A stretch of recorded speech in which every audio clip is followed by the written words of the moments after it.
Welcome in. This is The Herd. Doug Gottlieb in for Colin Kapernick. The beautiful and talented Holly Saunders alongside. Welcome in. What's that Colin always says? Wherever you may be listening, however you may be ingesting this show, welcome in. Fox Sports 1, Fox Sports Radio, the iHeartRadio app. Jim Jackson, who is older than me and looks prohibitively younger than me. Simply not fair.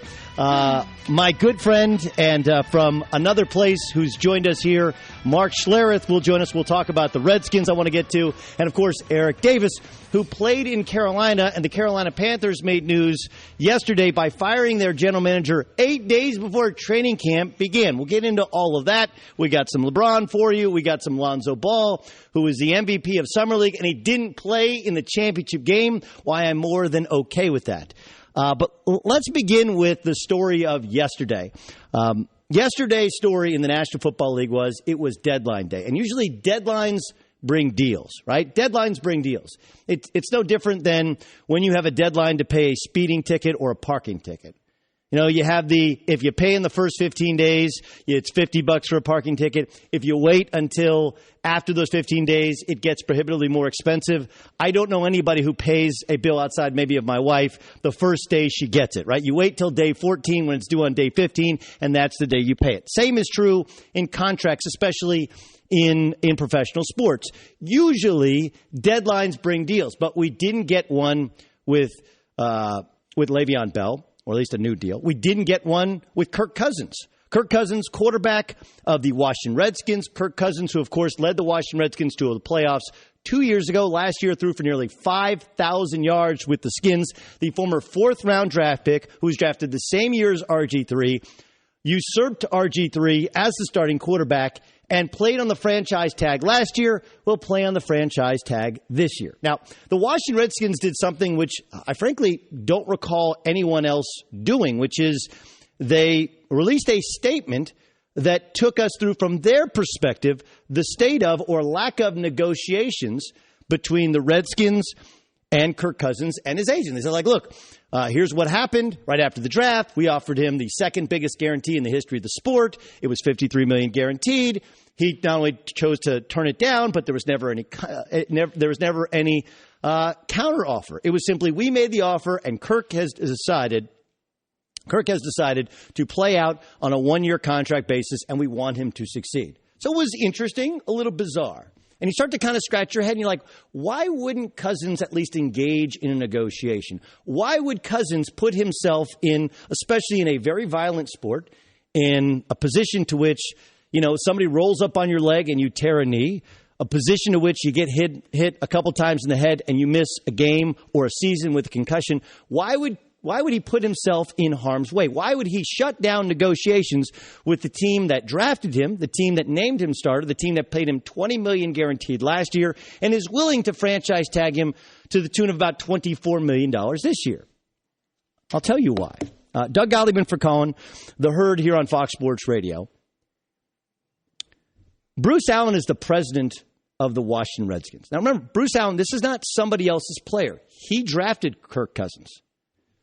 I want you to listen to Bruce Allen. All he did was he read the statement that was released on the Redskins website, on the Redskins Twitter handle. That's all he did. But listen specifically to what he calls Kirk Cousins. After discussions with Kirk this weekend, face-to-face, I wanted to clarify our negotiations for this year. Kurt is obviously an important part of our organization and is important to our team and fans. Our goal was to sign Kurt to a long-term contract with a final objective of having him end his career with the Redskins. We made Kurt an offer that included the highest fully guaranteed amount upon signing for a quarterback in NFL history. But despite our repeated attempts, we have not received any offer from Kurt's agent this year. Kurt has made it clear to me that he prefers to play on a year-to-year basis. Hi, Gewalt, right? Oy vey. If you're a Redskin fan, take your palm of your hand and just put it right on your forehead. Kurt. Yes. Kurt. Yes, Holly. It's Kurt. Okay. Kurt Schilling, Captain Kirk, is Captain Kirk from Star Trek. Kirk, like Captain Kirk, is the name of Kirk Cousins. By the way, Kirk Cousins on 106.7 The Fan in D.C. says, I've been called Kurt my entire life. Doesn't matter. It is what it is. It's fine. Not a big deal. Holly, when a woman says something's fine, does it mean that it's fine? It sucks is what it means. It's not good enough is what it means. Yes. When somebody gets your name wrong, do you correct them, Doug? Or do you let it go? No, I was thinking, how was it, honey? It was fine. Well, it's not really. When somebody correct, absolutely. Well, I'm more, for whatever reason, Gottlieb, which means in German, loved by God. Right. Do you correct them, though, or do you let it go? No, but I'll give you a personal example here in 1 second. First, let's just be honest. That when you're Kirk Cousins, right, you probably have a little bit of insecurity over the fact that you were their second choice at quarterback and that the guy who championed you, Kyle Shanahan, is now running a different team, and you've never really felt the love for them. And then you walk into a meeting with the president, and he continues to call you the wrong name. And, look, if you actually look at the details of the deal, it wasn't that big of a payday. I mean, it is for me and you. It is for the real world. But the fact is that if he doesn't sign anything, he's getting $24 million guaranteed, and he can be a free agent and get more. He can get more than that on the open market next year. But the bigger point is that there are things that people can say that you absolutely shut down in negotiate. You stop listening. Like I've stopped listening to you. You have no investment in me as a person. And when Bruce Allen continues to call him Kurt, and nobody's like, his name is Kirk. Right, somebody just yell it out. Kirk. Kirk, man. This is a true story that I probably shouldn't share, but I'm going to. Okay. Love that. At my previous place of employment. Okay, I've been employed by 3 networks now, so I hope I don't get fired today because I'm running out of networks. Right. But at my previous place of employment, it was an unbelievable opportunity to me. I did radio, I did television, I did college basketball. I got to be part of the Final Four. It was a spectacular offer. But one of the people that was hiring me in a meeting with all of his colleagues and my agent at the time, twice in the meeting, he called me Dan. No. He called me Dan. No. Now, I am a lot of things. I am not a Dan. I don't even look like a Dan. I don't know what a Dan looks like, but I'm not a Dan. David, I might have been able to get away with. A Dan, I could not. And I struggled to get over it, to even agree to the deal. And then for the life of the time I was there, anytime I felt like they don't know who I was. Like my previous place, I was there 5 years. No one ever wished me happy birthday.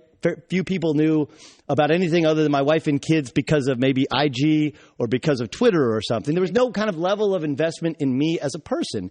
And as much as I understand it's business, it's not personal. Everybody says that, but the truth is that you want to feel like somebody's invested in who you are, at least enough to know your name. Dan Gottlieb. Yes, Dan Gottlieb here on the Colin Cowherd radio show. I was trying to think of different names that people have called Colin in the world.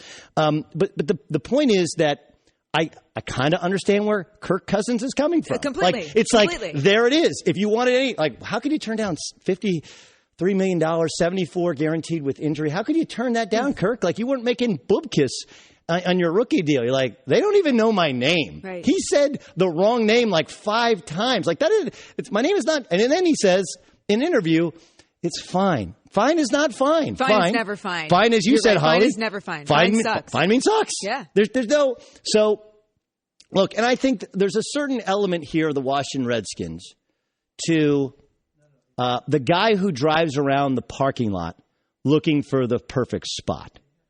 Like you pull into a parking structure and it's fairly packed, and you see one, and it's like 100 yards or so from where you need to go, from the elevator to the escalator. And you're like, I could drive around and get a better spot. But in the time it takes to drive around and get a better spot, or you follow somebody, they come through and you start following them. It's kind of a creepy thing to do where you're trailing them. Are you leaving now? Can I follow you? Right. And then they get in their Yeah. car and they take forever, and they got to buckle their seatbelt, and then people are beeping behind you, and you're waiting for the reverse lights to be on. Anyway, you end up getting that spot in the time in which it took for you to get to that perfect parking spot. If you even get to that you could have been in the store shopping and probably back out on your way, right? If I were on a date and a guy drove around for a parking spot, I'd get out and leave. That's how much it bothers me. But if you walk the extra 30 yards, man. If you look at the Washington Redskins, they have been forever driving around the parking lot looking for the perfect thing. And they thought they had it with RG3, but they didn't. You had Jason Campbell before there. You go back, you had Heath Schuler. They have had a litany of quarterbacks. Since Joe Theismann broke his leg, they've been searching for the perfect parking spot. Kirk Cousins is not a top 10 quarterback. He's not. Like, you heard Skip and Shannon arguing about the greatest quarterback of all time. Like, he's not even in the discussion. Forget yards. They had no running game last year. He had a big year, but he had a big year because they had the ball more. They were trailing more. They weren't as good a team, and the stats become skewed for him. On the other hand, he's like, 12 to 18 in starting quarterbacks. He's fine. Like, if you're the Washington Redskins, sign him, get it done, worry about the rest of the team. Instead, they continue to drive around. Meanwhile, they're treating a fourth-round draft pick like a fourth-round draft pick. Hey, Kurt, we offered you this really good deal. Kurt, would you sign it? And he's sitting there going, you don't even know my first name, and you want to say that you made the second largest guarantee offer in the history of the National Football League, and you don't know my name is Kirk, not Kurt. So if you had any questions as to why Kirk Cousins did not sign a long-term deal to be a Washington Redskin quarterback in perpetuity, all you have to do is listen to that sound by Bruce Allen, the man who drafted him, the president of the Washington Redskins. Continue. And it's written on the paper in front of him, by the way. He's reading a statement that says Kirk Cousins, and he's glossing all over it. Listen to it one more time. After discussions with Kirk this weekend, face-to-face, I wanted to clarify our negotiations for this year. Kurt is obviously an important part of our organization and is important to our team and fans. Our goal was to sign Kirk to a long-term contract with a final objective of having him end his career with the Redskins. We made Kirk an offer that included the highest fully guaranteed amount upon signing for a quarterback in NFL history. But despite our repeated attempts, we have not received any offer from Kurt's agent this year. Kurt has made it clear to me that he prefers to play on a year-to-year basis. Six times. Six times I counted it. Wow. Six times.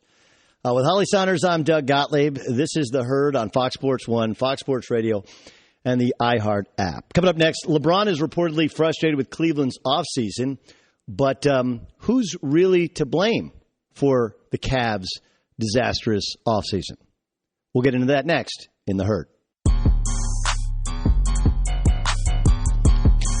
Doug Gottlieb in for Colin, The Herd. We're definitely humble on Fox Sports 1. Everything, especially when Colin hosts the show. When I think of Colin Cowherd, I think humble, right? You got to know the music to understand, and you got to, if you watch Colin, I got it. You got it. Holly Saunders alongside. You're watching or listening to The Herd on Fox Sports Radio, Fox Sports 1, the iHeart app as well.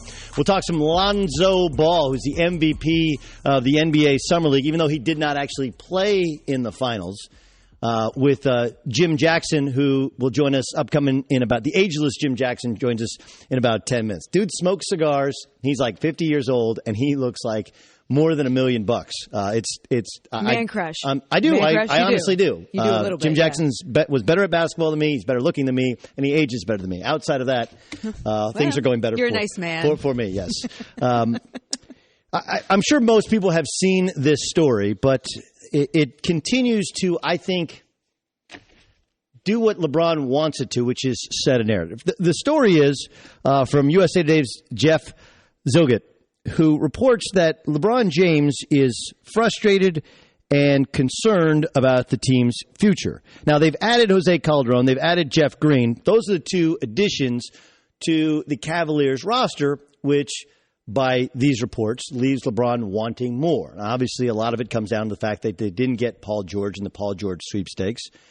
Chris Broussard from Fox Sports, who joins Colin, is on the Undisputed. You hear him on Fox Sports Radio, told me yesterday, hey, look, they wanted to make that deal, move Kevin Love for Paul George, but the Indiana Pacers general manager, Kevin Pritchard, went ghost on them, wouldn't make the deal. So sometimes you want to do a deal, and sometimes you feel like there's a fair trade, but the other team doesn't feel that way. But it's interesting to me, or it's fascinating to me, on what LeBron's doing here. And I think that one of the things I think Skip Bayless does a really good job of is, at least on many levels, holding LeBron James accountable, not just for his play, but for his words. If you want to be considered the greatest player of all time, there's a lot that comes with that. And it's interesting because with LeBron fans, they want to admit the good, but they don't want to admit the not so good. They'll tell you about the wins in the finals. They'll tell you about getting a team, when his first Cleveland team that went to the finals, what a miraculous achievement that was. And yet they don't admit that his teams haven't been able to close the deal, or that LeBron has handpicked many of his cohorts on these teams since he left Cleveland. In Miami, where they won 2 of 4 championships. In Cleveland, where they've won 1 of 3 championships. Let's not just mention the finals. Let's mention the fact that he hasn't closed the deal. And I think there's a lack of any sort of accountability with LeBron. I will admit, he's the second best basketball player in terms of all-around game that I've seen in my lifetime. On the other hand, LeBron James is clearly painting a picture of what life is like in Cleveland, and he's setting the narrative as such to which, if in fact or when he leaves at the end of next season, he can throw his hands up in the air and say, look, I did everything I could, but management did not put the pieces around me to compete. Keep in mind that this year the Cleveland Cavaliers will be in the luxury tax to the tune of $24 million. Remember, that's $24 million they're paying for nothing. That's in addition to all of their salaries. So they have gone above and beyond. Last year, again, and I know that they do some creative math with NBA teams. Last year when they won the championship, it's reported the Cavs lost $40 million because of the luxury tax and because of salaries that they didn't actually make up. Now, people will tell you that that's bubkiss, that NBA teams make it up on the value of the team. And that's true in Cleveland as long as LeBron's on the team. So the team is incredibly valuable with LeBron James, but in order to have LeBron James on the team, you have to lose money. And then the second LeBron James leaves, the value of the NBA franchise completely collapses, even though you can keep your books in order. It's kind of a catch-22. But if you don't believe that LeBron lacks any sort of personal accountability for wins and losses, just listen to what he said. Remember, this is during the NBA Finals, when they were struggling early in the series, and people wanted to give him the easy off-ramp and say, like, look, LeBron, are you tired? Here was his response. Are we tired? I don't know. People No, that people. to me when, No. that's the question I've been answering. Nah, I feel radio great. shows. I'm averaging a triple-double in the finals. I'm pretty good, I would think. Yeah, that's the, instead of doing the it's not you, it's me, he's doing the it's not me, it's all of them. I'm great. I average a triple-double. This ain't a me problem. This is a them problem. Here was LeBron after the Cavs were eliminated by the Warriors as to what the front office needs to do. I'm not the GM of the team, and I'm not in the front office, but I know our front office is going to continue to try to put our ball club, put our franchise in position where we compete for a championship year in and year out. He's not the general manager, okay? But LeBron James' agent represents Tristan Thompson, who's making $17 million next year. J.R. Smith, who, remember, at the end of last year was an unrestricted free agent, and LeBron pushed the Cavs to sign him, and David Griffin signed him to a deal that'll paid him 13 and change this year, 14 and change next year, 15 and change the year after that. Like, he's not the general manager, but he has pushed the general manager and the owner to spend on his guys, on his team, and they have responded in kind, and that's why they're in luxury tax hell. And people, if you want to make the Kevin Love trade, we got you over a barrel because we know you need to add assets because your best asset is screaming for you to do so. Like, look, I'm not saying that all the front office problems, that Dan Gilbert wanting to step in and fire David Griffin, that's all on LeBron James. But this idea that none of this is his doing is simply a lie. And it's LeBron James smartly creating this narrative of, I have given and done for Cleveland all I can do. And when I leave at the end of next year, it's not me, it's all of them. Because that's how LeBron James rolls. It's not me, it's all of them. And that, frankly, isn't what the greatest player on earth is supposed to do. On some level, great leadership is about pointing in even when it's not your fault.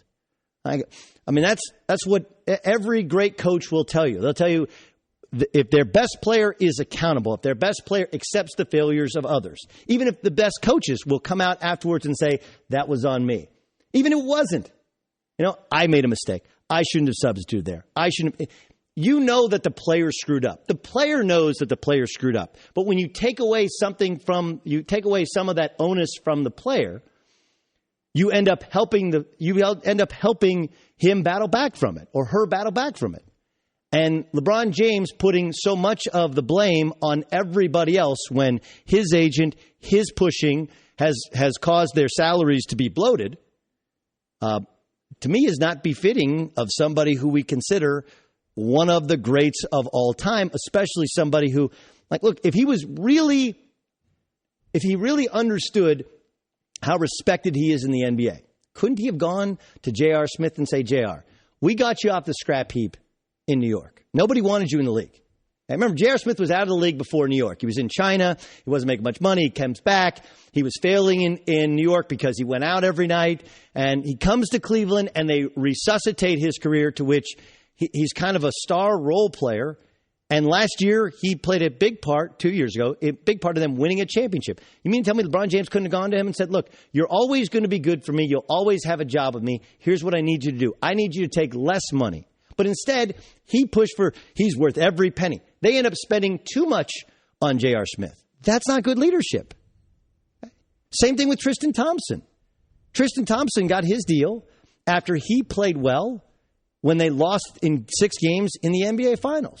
You mean to tell me that LeBron James, who's represented by Rich Paul, who's the best friend of LeBron, you mean to tell me that he couldn't have sat in a room and said, listen, Tristan, before I got here, you were a flop as an NBA player, okay? You were overdrafted, you were unskilled, and you've become a star role player. I need you to make a couple $1 million less. Even LeBron James, who is worth every penny that he has paid, that he has been paid, took every penny that he was owed. And then you look to this offseason. Remember when Steph Curry signed his new contract? He was the one who came out and said, hey, Steph Curry is worth twice as much as that. Why do we have this deal? Why do we have a salary cap? Do you know who is on the executive committee for the NBA PA? LeBron James is a vice president of the NBA PA.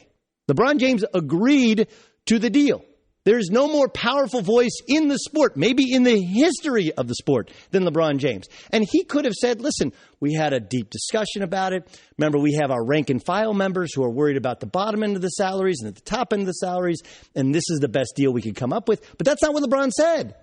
LeBron simply went on a Twitter rant about how the salary cap is unfair. That's a salary cap that he not only agreed to, but he was part of the negotiation process with, and he's the most powerful member of the NBA PA.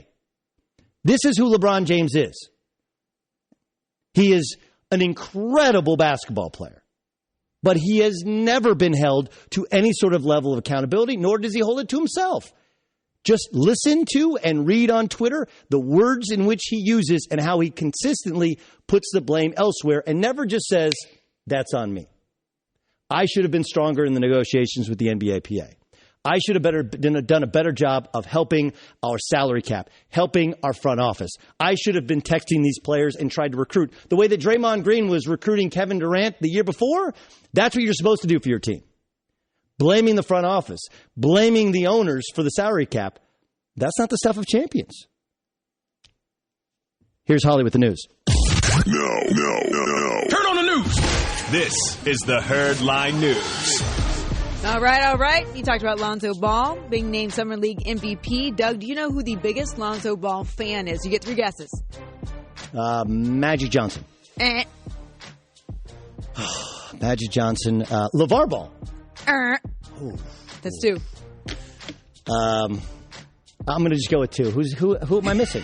Magic LeVar. Okay, do you know the Red Hot Chili Peppers? You're Of course. a fan, right? Yeah. Of Okay, course. Flea, their bassist is how do I say this? Like you, Jim Jackson. He's a huge man crush on Lonzo Ball, and he caught up with TMZ Sports. Take a listen. Lonzo Ball is my favorite basketball player on the planet. He will be Rookie of the Year. The way that he plays is so awesome, man. I like him better than Jason Kidd. People compare him to Jason Kidd. He's just such an uplifting dude on the court, man. I have complete and utter faith in him. You know, if you take an egg, like if you're going to make an Easter egg, and you put a hole on both ends and you blow through the egg and blow all the stuff out, that's what happens to my mind when I see Lonzo Ball play basketball. That's a 10. Wow. Listen, wow. let's slow down before we say he's better than Jason Kidd. But there's changes in the air with the Lakers, and I told Colin this. I thought Jason Tatum is more ready to help. I think Markelle Fultz has better skill, but there is something special about a player that makes everybody else better. You know, the rising tide lifts all ships, and he has clearly lifted the spirits at least. And look, Flea is from L.A. Remember the Chili Peppers back in the 80s, early 90s had a song, L.A. Lakers, Fast Break Breakers. Like, they're hardcore, true blue Lakers fans. So he's speaking from a fanboy perspective. Well, like, what does Tommy Lee think of LeBron James? You know, are we letting everybody weigh in now? Like, what's happening here? I love you, Tommy. You know what that's from. Don't act like you don't. Don't act like you don't at home either. All right.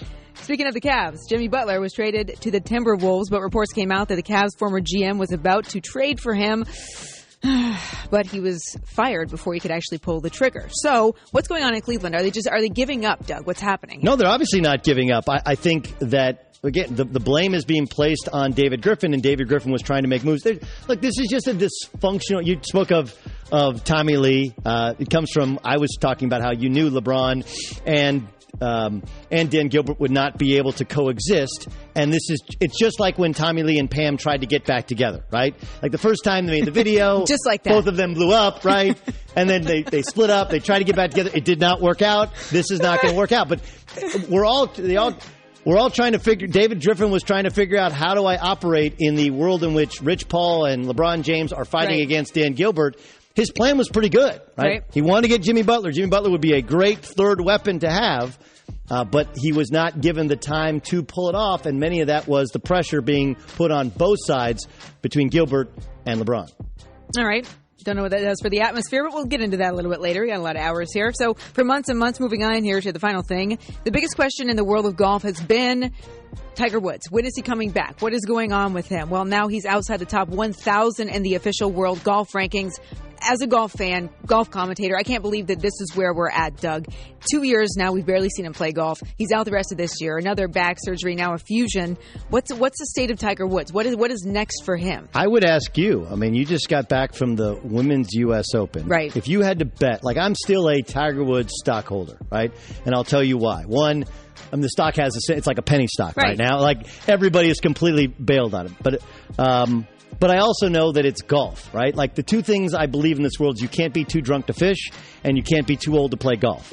And with that in mind, like, I don't think age is a limiting factor. On the other hand, you have to have a healthy back, especially with the torque. Will his back ever be to the point to which he can play competitive golf again? It's a fusion. That means in the world of golf, everything is like this. You got to have the twist. You've got to have the torque. That's how you're getting back there. I don't know how his swing is going to be the same when he returns. And more than that, his head. What's his head going to be like? His head has not been right for many, many years. Yeah, I mean, like, look, you go back, even after Elin and the accident, he did have a year which he won. He won 5 PGA tournaments. Was that 13? Was that 13? But no majors, right. He hasn't won a major since 2008. But he's still, 5 PGA Tour victories. Yeah, he was player of the year. He was still player of the year. Yeah. Like, he wasn't a total disaster. I agree with you on the head, because he used to be 6 foot and in. He was the best. He was the best in the sport. Everybody had to play catch up with the mental game. I'm just talking about the physical attributes. On the tour, covering the U.S. Open, talking to golf people, knowing all you know. If you had to bet one side or the other, will he be competitive in the world of golf again? I think that maybe in a major randomly, going forward, maybe he gets up there on the leaderboard. Maybe he competes. Is he going to finish up all 4 days? I don't think so. We've barely seen him finish 18 holes for how many weeks, years, It's going to be really hard. I want to buy into it. The world of golf needs him more than anything. Nothing moves in numbers like Tiger Woods. it's a sad state of affairs. And honestly, everybody's talking about, his mugshot, his recent mugshot. And I don't mean to make fun of him here, but we got to touch on this. The most famous picture I think of Tiger Woods is Mac Daddy Santa.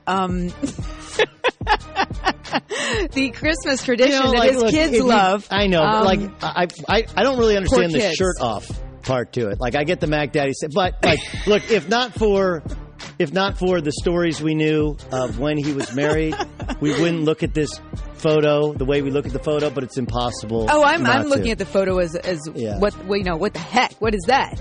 Yeah, and that's Hollywood the news. Well, that's the news. And thanks for stopping by.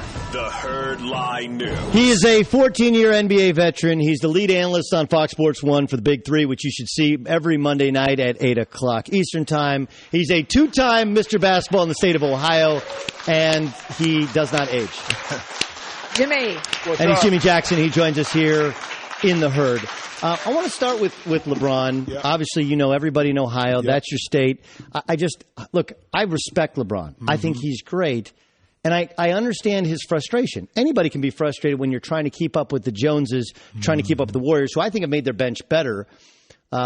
He's reportedly frustrated with the Cavs front office. There's never a moment, to me, of accountability. Hey, some of this is me. Do you hear the same things, or do you see it differently than I do? Doug, the issue is this, is that whenever you have, which is, we don't really see this in sports, a player that basically can control the front office, you're going to get into these situations. Part of the reason why internally, if you look at LeBron leaving Miami, was the power struggle. Pat Riley, Mickey Erickson, they were running that point blank, forget it. Your impact, your influence is great on the court, but what we do in the front office is what we do. You avoid a lot of conflict. San Antonio Spurs, the owner allows the GM to do his job. GM allows Pop to do his job. You see it in professional football with this, the Pittsburgh Steelers, New England Patriots. But when you have a confluence of a player that's currently playing that wants to have more power, you're going to get into these, I think, inter-office battles on which side needs to win. What do I need as a player compared to what do I need in the short term as an organization and then in the long term? And that's what we're seeing in Cleveland right now. And I think you made a really good point in regards to the marriage and divorce and then the remarriage of Gilbert and LeBron. It's still tension there. And what LeBron wants, he's going to be able to hold him captive. Can Gilbert really give it to him, knowing that he's strapped by the salary cap, knowing that the moves that he wants to make, will it affect LeBron's thought process of coming back? So it's a lot of different things. It's not just one thing going on in Cleveland where we didn't get a player or two. No, it's a lot of different ideologies that are clashing. Yeah, I said divorce, but it's the same when you have like a long-term girlfriend, right? And you broke up and you get back together, and then you're together a while, and you're like, now I remember why we broke up, right? Like exactly. She's annoying, or he's annoying. And he chews with his mouth open. He smacks all the time. Like, these things don't go away.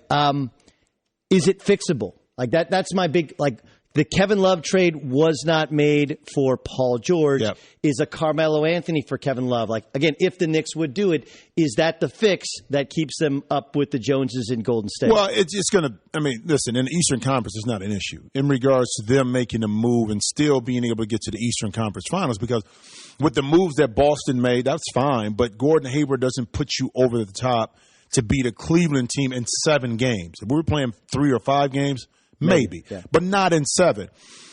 The real key here is you had some trades for Kyrie that was on the books that didn't happen, that they couldn't put a trigger on. Does Carmelo really fit with LeBron? Both play that 3-4 position in Cleveland. Who plays the 4? Who plays the 3? Who guards the 3? Who guards the 4? I think he's a better fit maybe in Houston because he can play the 3. You got 2 ball handlers that can create plays for him. LeBron's biggest thing, too, is he wanted Jamal Crawford. But, with their mid-level exception, they were only willing to give up a little part of that to get Jamal. He would have been great coming off the bench. They're still going to – they're not going to – their current roster right now, they can't beat Golden State. Not with this current roster. Who can they go get now or before the trade deadline that bolsters that? They needed somebody, to me, Doug, and you've been around us for a long time, on the wing that could at least bother, I'm not saying guard, shut down, at least bother KG for 35 minutes out of a 48-minute game. LeBron can't do it consistently. Yeah, it's a flaw in the construction of their roster that the players who could guard KD are LeBron James and then a massive drop-off. Tristan is not comfortable out there. Kevin Love obviously can't cover him. And outside of that, it's almost all guards. Channing Frye can't. Like, they have – it's a flaw in the construction in terms of who they have to beat to win an NBA championship. A 14-year NBA vet, of course, the lead analyst for the Big Three on FS1, Jim Jackson, going to continue to join us. I want to ask you about Lonzo Ball and how replicable the change we've seen with the Lakers in the Summer League is to the upcoming regular season. We'll get into that next in The Herd.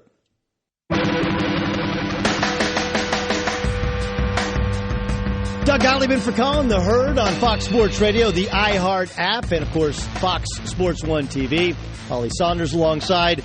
And, of course, we continue to be joined by 14-year NBA vet and the lead analyst for Fox Sports 1 coverage of the Big Three. An unbelievable 3-on-3 league that's awesome. It's on every Monday night here in the summer, Mondays 8 p.m. Eastern Time, right here on Fox Sports 1. JJ, I just got back literally yesterday morning at this time from Israel. I got a chance to coach my first team. It's the Maccabi Games. It's like the Jewish Olympics. And before you make the airplane jokes about the great Jewish athletes of all time pamphlet, it was actually really, really competitive in the championship. And show some people some of the pictures. That's my championship team. We beat France in the gold medal game. They had 4 first division Pro A players in France and a second division player. We had mostly got players that had just graduated or still in college. One player, Travis Warwick, who'd played overseas. And one of the things I thought and I had been told about coaching, my brother's an assistant at Oregon State. And he told me when Duke beat them, he was at Cal as an assistant. And Duke beat them on their way to a national championship with Kyle Singler and that bunch, Nolan Smith. Yeah. And I said, well, what makes Duke special? And he said, when Kyle Singler's their toughest player, when your toughest player is your best player, your team is tough. And when I was coaching in Israel, we brought over a player, Spencer Whites, who's the Ivy League Player of the Year, played at Princeton. He's actually going to play in Israel, Maccabi Haifa. And he only averaged 10 points a game this year at Princeton. But the thing that he has this unique quality of, not just versatile in 21st century basketball in really positionless hoop, but he loves to pass. Yeah. Likes to pass more than at times he likes to score. Like, he still has that MFer in him where he'll go and he'll score when he needs to if you dare him to. But truth be told, he likes to share the ball. And when your best player is unselfish, your team is unselfish. I watched last night the NBA Summer League. And I know Lonzo didn't play, and he won the MVP. But I think what happened with the Lakers is it's going to be a transformation. Like, I'm not going crazy. The Kings, Sacramento Kings won back-to-back Summer Leagues, so let's not go crazy about what it means. But the transformation of culture with from what they had with D'Angelo Russell, where he's immature, a little bit selfish, snapping the swaggy P, talking about cheating on his girlfriend, to Lonzo Ball and the style of play. He's their best player. He's unselfish. That team loved to pass. Is that replicable once we get to the real season? Well, it's different, Dougie. You know this. In the Summer League, because the time is condensed, the players are condensed, you got young players who are not tainted yet, so to speak. With the NBA, it's a lot easier for a team to play a certain style in the Summer League. With veteran players, guys that have been there, now that's when the challenge comes in because they're accustomed to playing a certain way. Randall is accustomed to being in the post and playing and trying to make plays, so is Jordan Clarkson and so on. But what I think happens is with a player like Lonzo, and this is where you're really, I think, on point on this. Look at Golden State. Part of it was Mark Jackson putting some stuff in, but it was Steve Kerr saying we need more ball movement. Well, more ball movement means that Steph has to come off the ball a little bit more. When Steph relinquished that role, everybody else kind of came into the fold. Draymond making plays. Klay Thompson wasn't known to make plays, but he did. Very similar. When your best player does that, people tend to follow. In particular, when you have success. I think early success for the Lakers, does that mean they're going to start out 10-0, 15-2? Maybe not. But, probably not. But how competitive are they in comparison to last year? The ball movement. Our guys free flowing? Are they happier with their roles? That itself, Doug, would dictate a lot of how they play too. You played with Jay Kidd when he first came in the league, right? Mm-hmm. I mean, you, him, and Monster Mash, right? It was big. How long? Like, he had to develop a jump shot. Yeah. But he was a better finisher. I mean, he's just a powerful athlete. How long did it take him to become the Jay Kidd that we remember? Because we don't remember, we don't remember the early years when he couldn't shoot. He eighth all the time in three-pointers made. He was ace and Kid, though. He had no jumper. How long did it take him to evolve? It took a while because Jason was a reluctant shooter. Now, like you talked about before about your particular player, it was times when Jason just went off, when he was making his jump shot, and he was very aggressive. But mentally in his mind, a lot like Lonzo Ball, he was more apt to beat you by making plays. And the thing I love about Lonzo, a lot like Jason, in today's world of point guards kind of pounding the ball, Lonzo doesn't have to pound the ball to beat you. If somebody's up ahead, he's going to give it up. And then he'll come back in half court and get it back and then make a play. That itself makes guys want to run, cut. They want to do things at a speedier pace because they know they're going to get rewarded. So his shot, he can go out and score. It may be quirky, it may be ugly, but at this point in his career, he's a better and he's less reluctant than Jason was to shoot it. He's more apt to go in and take the shot, especially catch and shoot, than Jason was at this age. It's going to be fascinating to watch how quickly they can change the culture. Can his style of play translate in the NBA regular season? Remember, he's not playing against NBA starters right now. He's playing against young kids. That's really going to be a fascinating watch early on. Well, I think he can because here's the thing. High IQ for the game. You play point guard, and I know you watch him play, and you can see things transpiring right in front of your eyes. And you say, oh, you got to make that play. That's what he does. Yeah, he's got those intangibles. That's Can right. he get the tangible gifts to go along with it? That's Jim Jackson. Mike Vick had a message for Colin Kaepernick. Will it be received? Find out next in The Herd. Oh, what up? Welcome in. Doug Gottlieb in for Colin. This is The Herd on Fox Sports 1, Fox Sports Radio, and the iHeart app. Wherever you may be listening, however you may be listening to Colin's show, thanks for making us part of your day. You, like 8 million other people, should download Colin's podcast and listen to all of the great teachings of Colin Cowherd. If you're just joining us, we had Jim Jackson in studio last hour. You'll hear from both Jason Whitlock and Michael Vick. Mark Schlereth will join us in studio, hear from him momentarily as well. We got a ton to get to a metric ton. Which is interesting because I just got back from Israel, and I hate the metric system. Remember when people said we transfer to the metric system? You were a kid, they're like, eventually the metric system will make its way to the States. It has. Holly, it has not. It has not. I will tell you this, and I just spent almost a month in Israel, which is a great place to visit. It is warm, sunny, and of course it's the center for the three major religions in our country. In our country, or in any country, really, right? Very spiritual place. But as much as their cell phone technology is really advanced, they're still kind of in the 90s, right? People still go to malls, and they still smoke cigarettes. So I'm wondering, they're kind of caught between eras. Speaking of 90s, early 21st century, Mike Vick, who we're from the same era. Like, I was in college when Mike Vick was in college, and it became must-see TV when he was at Virginia Tech.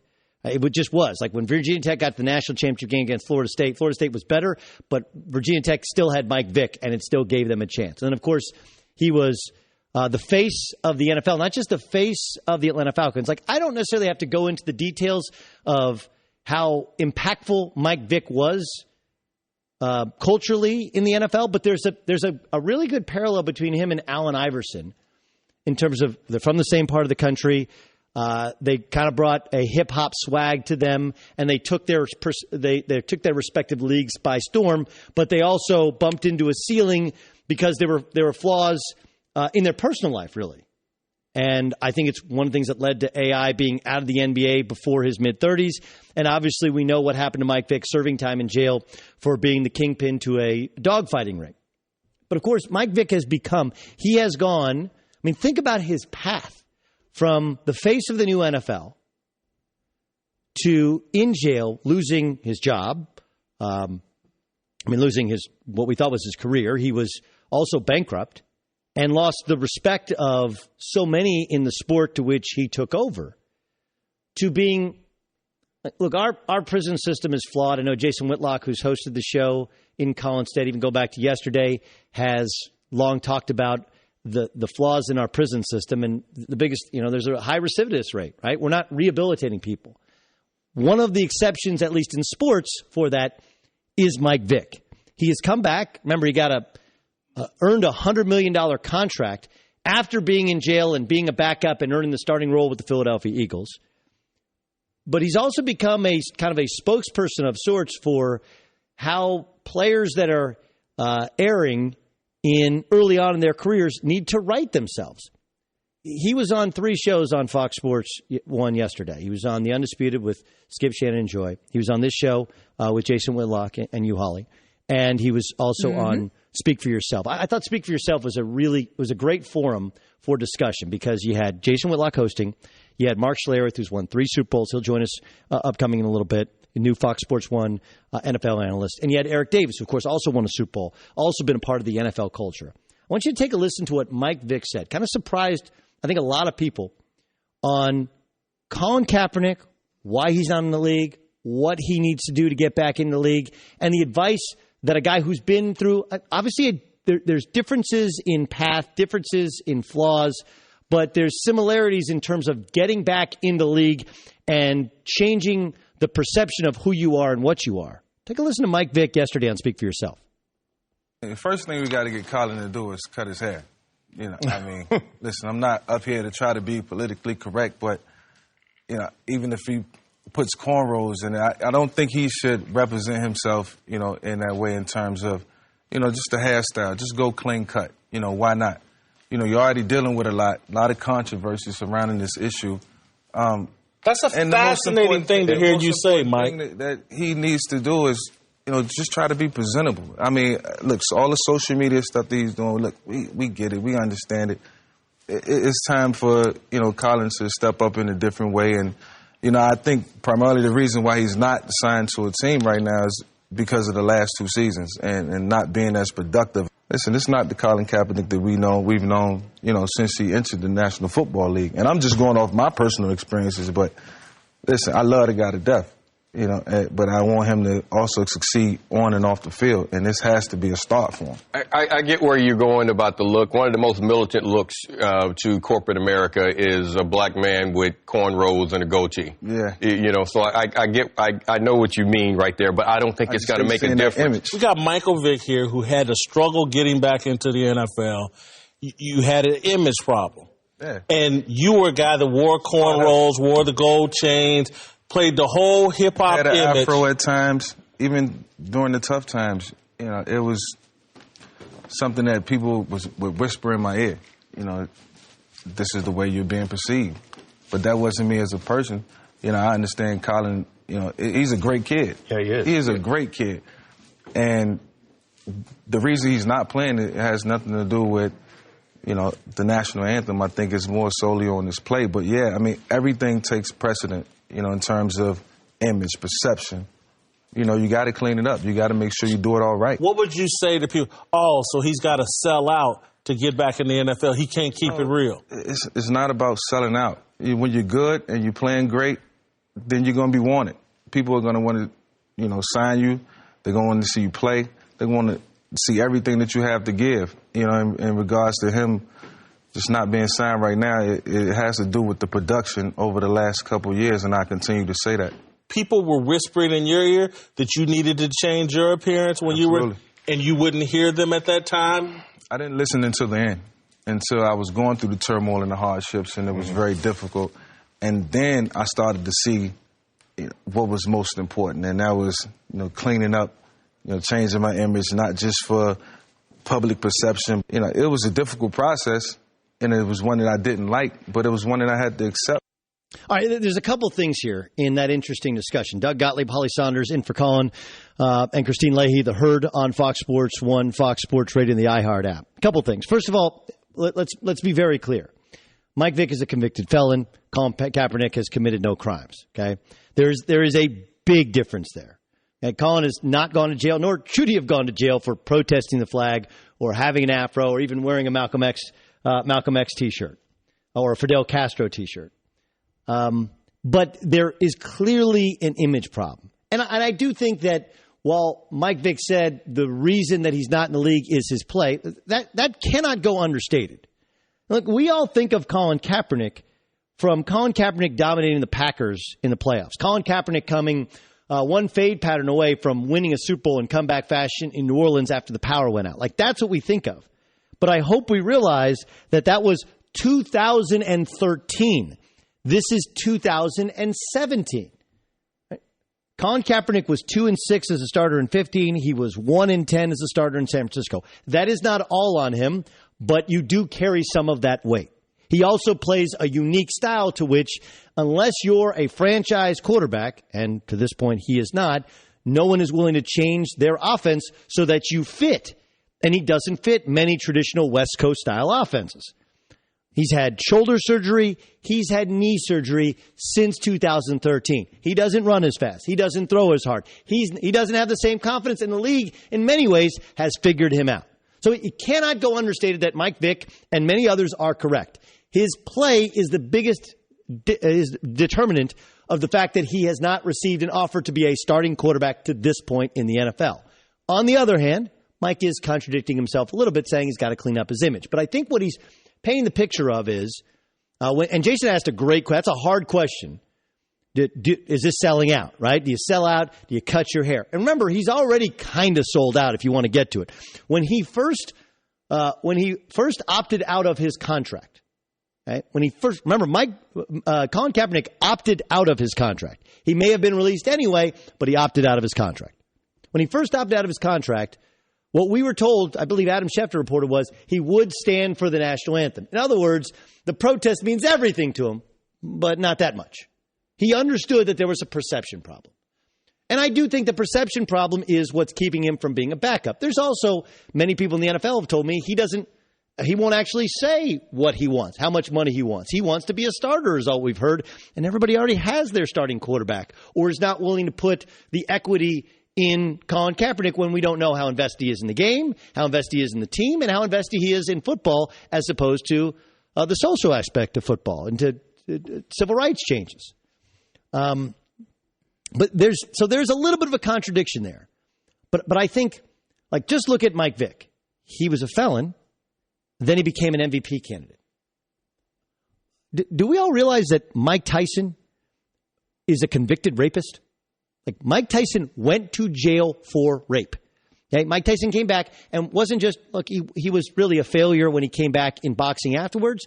But Mike Tyson now, 20 years later, there's a cartoon after Mike Tyson's image. He's been in movies. He's had a Broadway show.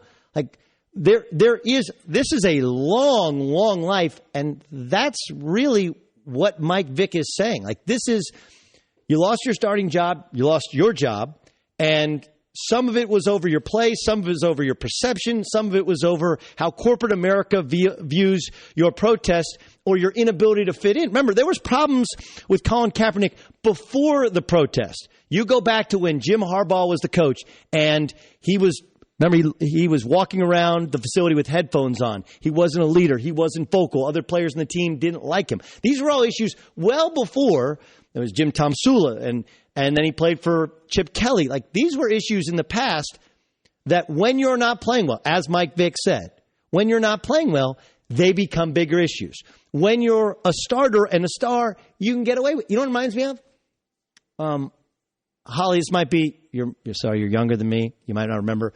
Bull Durham, one of the great sports movies of all time. I absolutely remember. Okay, so this is Kevin Costner talking to Nuke LaLoosh about things you can get away with when you're a 20-game winner as opposed to when you're in the minor leagues. Your shower shoes have fungus on them. You'll never make it to the bigs with fungus on your shower shoes. Think classy, you'll be classy. If you win 20 in the show, you can let the fungus grow back on your shower shoes and the press will think you're colorful. Until you win 20 in the show, however, means you're a slob. Right. So until you get back to being a starting quarterback, until you get back to spinning on Sundays and getting to playoff games, you're viewed by some as somebody who's militant, by some that don't love football, some that's not willing to understand that being in the NFL is a corporate job. Okay, don't kid yourself. It is not 11 guys and 53 guys playing against other 50. We make it out to this machismo. It is a corporate job because corporations sponsor TV networks, sponsor the teams. That's where the money comes from. They buy the boxes. They control things. And when you're a backup quarterback, if you're you're a rebel rouser, if you're seen as somebody who doesn't want to fit in and wants to do his own thing and refuses to buy into the idea of changing your perception, you're forever doomed to continue to repeat the failures of your past. Like Mike Vick gave him some great data, some incredible insight from a guy who has lived it and survived it to become maybe the spokesman for players that have lost their way. And I think the question now is, will Colin Kaepernick listen? Will it be as simple as changing your hairstyle, buying into the culture of being a backup in the NFL, getting ready, earning that starting spot back, and then maybe then he can speak out more and become more part of the culture of changing so many of the things happening socially in the United States. If you were surprised at what Mike Vick said about Colin Kaepernick, wait till you hear what Vick said about Zeke Elliott's latest off-field incident. I'll give you my own thoughts as well. Alongside Holly Saunders, I'm Doug Gottlieb. This is The Herd. Doug Gottlieb back in The Herd, in for Colin. Casual Tuesdays. Some of you on FS1 saw under the desk. I'm wearing a... They showed that? I'm wearing apparently got me on the jib shot with my... the shorts. With my... you actually changed outfits today, which was... I did. After the morning meeting. I did. Well, first, I have really good legs. I mean, you've commented on them. I agree with that. The calves, that. they're very nice. And, the Fly Knits, the Nike Fly Knits, Fly Knit Air Force Ones are pretty hype. But yeah, I mean, listen, we're in Southern California. It's okay to wear shorts. It's a summer. I would like to thank you for not clowning me on this shirt since... My previous shirt, you actually wanted to set up a picnic blanket next to. Yeah, you're going to picnic, then to Home Depot, and all right, got it, honey. I need some dad jeans. You needed some dad jeans. You got the shorts instead. Well, listen, but now you're back in the button down. It looks good. Yeah, once I get to the cargo shorts, you can feel free to shoot me. Take a bath with your hairdryer. Listen, look, cargo shorts are to men like yoga pants are to women. No. Hold on, can I finish? Can I finish? Yes, I'm sorry. Okay. Holly Saunders, Doug Gottlieb in for Colin and Christine here on The Herd. For women, yoga pants are a privilege, not a right. It's very important. Guys like yoga pants. Women, they're comfortable in yoga pants. They're not for everybody. Okay? They're just not. Cargo shorts, they're not the same, but look, cargo shorts, maybe cargo shorts are like flats for women. Right? Like I have a buddy who tells his wife's beautiful, and she's like, listen, honey, when you're wearing flats, you're kind of mailing it in. No. Guys, when you're wearing cargo shorts, you are mailing it in to your wife. You are telling her that comfort is far more important than how you look for your wife. That's the statement that you're making. No, cargo pants are 20 years out. I agree. You should be wearing a fanny pack when you have cargo shorts on. You look like a creep. I don't disagree. I don't know about a creep. Let's not go creep. There's many. Then you're signifying many of our listeners are sitting there. They're in cargo shorts in their cars right now, going, "Holly Saunders just called me a creep." And they shouldn't wear them again because they're out of style. Out of style does not make you a creep. Out of style makes you out of style. No, having a full-on camera around your neck makes you a creep. Everybody uses their camera phone now. Everybody that has the Nikon around their neck. You don't need that anymore. Yeah, that makes you a creep. Camera salesman is that's a job that's going away. That's one of those ones that you need to you go back to the Votech and figure out the photomat. If you work at the photomats don't even exist anymore. They don't. Right? I think there's one at Walgreens. I saw it in Orlando. There's one within I remember, statewide radius. I'm not 1950s. Remember a Polaroid, but Polaroids were still cool for a period of time there. They're so not cool now. Cargo shorts out. No. Yes. No. There's lots of stuff going on in the NFL. I want to get to Kirk Cousins in a second as we have sound of him on a DC radio. Zeke Elliott, of course, is being investigated for an incident that occurred in Dallas. Can we just all agree that there's a very strong likelihood that he knocked the dude out in Dallas? Because his own people told TMZ when asked about the investigation, their response was that he had not been arrested and there had been no charges. Okay, so Holly, if I asked you, at the U.S. Women's Open, there was a woman that struck another woman and knocked them out. Did you do it? Would your response would be what? Am I one of those women in the altercation? No, I'm asking you.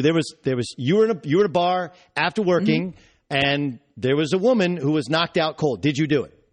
No. Okay, right. So if you didn't do something, if Ezekiel Elliott didn't punch a dude, his people would have said it wasn't Zeke. They would have said, sure, he didn't do it. It's not what they said. They said, there's an investigation. He hasn't been charged. And to this point, we have no comment. Right? So if you say he hasn't been charged, that doesn't mean... It's interesting, He probably knocked the dude out. Right? And... likelihood. There's a strong likelihood. But you also have to understand that it's not as much... Des Bryant tweeted out in part that Elliott could have been defending himself. I'm willing to believe he probably was either defending himself or defending a woman. Right? Like if the guy, supposedly there was a verbal altercation between a woman that was with Zeke and this DJ, and that's what led to, it went from a kerfuffle to a flat out Donnybrook, right? He got knocked out. Like Debo at the end of Friday. Dude is laying there out cold. And he was asked who punched him, and he said, I don't know. He said, Tuesday. That's who punched me. So maybe he's got a really good right hand, and maybe everybody at some point has it coming to them. You said something which I'm really lucky that guy didn't knock me out. The issue with Ezekiel Elliott is not whether or not he knocked a dude out who had it coming to him in Dallas. And maybe even more so, remember the Dallas Cowboys do a smart job of either employing an off-duty or former police officer to hang out with and be the bodyguard with and be the shield between the players and the public. They do that with Des Bryant. They've done it with other troubled players in the past. Or you do it yourself. Ezekiel Elliott has a full-time bodyguard, does go to clubs with him. And the fact that this guy somehow still pushed his way through the crowd or was a part of that circle for a long enough period of time for Zeke to punch him tells you what's going on with the bodyguard. There's something more to it, something maybe more interesting to it. This is only a part of the story. The problem is, look, in and of itself, I don't care that Ezekiel Elliott visited a marijuana dispensary in Seattle, right? Like, if you've lived in a place where, or you've been raised where marijuana was illegal and was bad, and now all of a sudden you're in the state of Washington and it's legal, and I visited a marijuana dispensary. I've gone to head shop just to see what it's like. I haven't bought anything, but I didn't. This is not the world in which I grew up in. It's like a completely different planet. Like I heard that was what Amsterdam was like. So in and of itself, I don't care. In and of itself, the investigation with him and a woman, nothing came of it. So I'm willing to say nothing happened. Right? The St. Patrick's Day parade where he was intoxicated. Like again, by itself, not a big deal. But then put all the stories together, right? The incident with the woman. St. Patrick's Day parade. Marijuana dispensary. Not going to do it at a club. And now you start to, whoa, wait a second now. Now we have a, what's it called? A pattern of behavior, maybe? Or maybe not even a pattern of behavior, but we see where this thing is trending.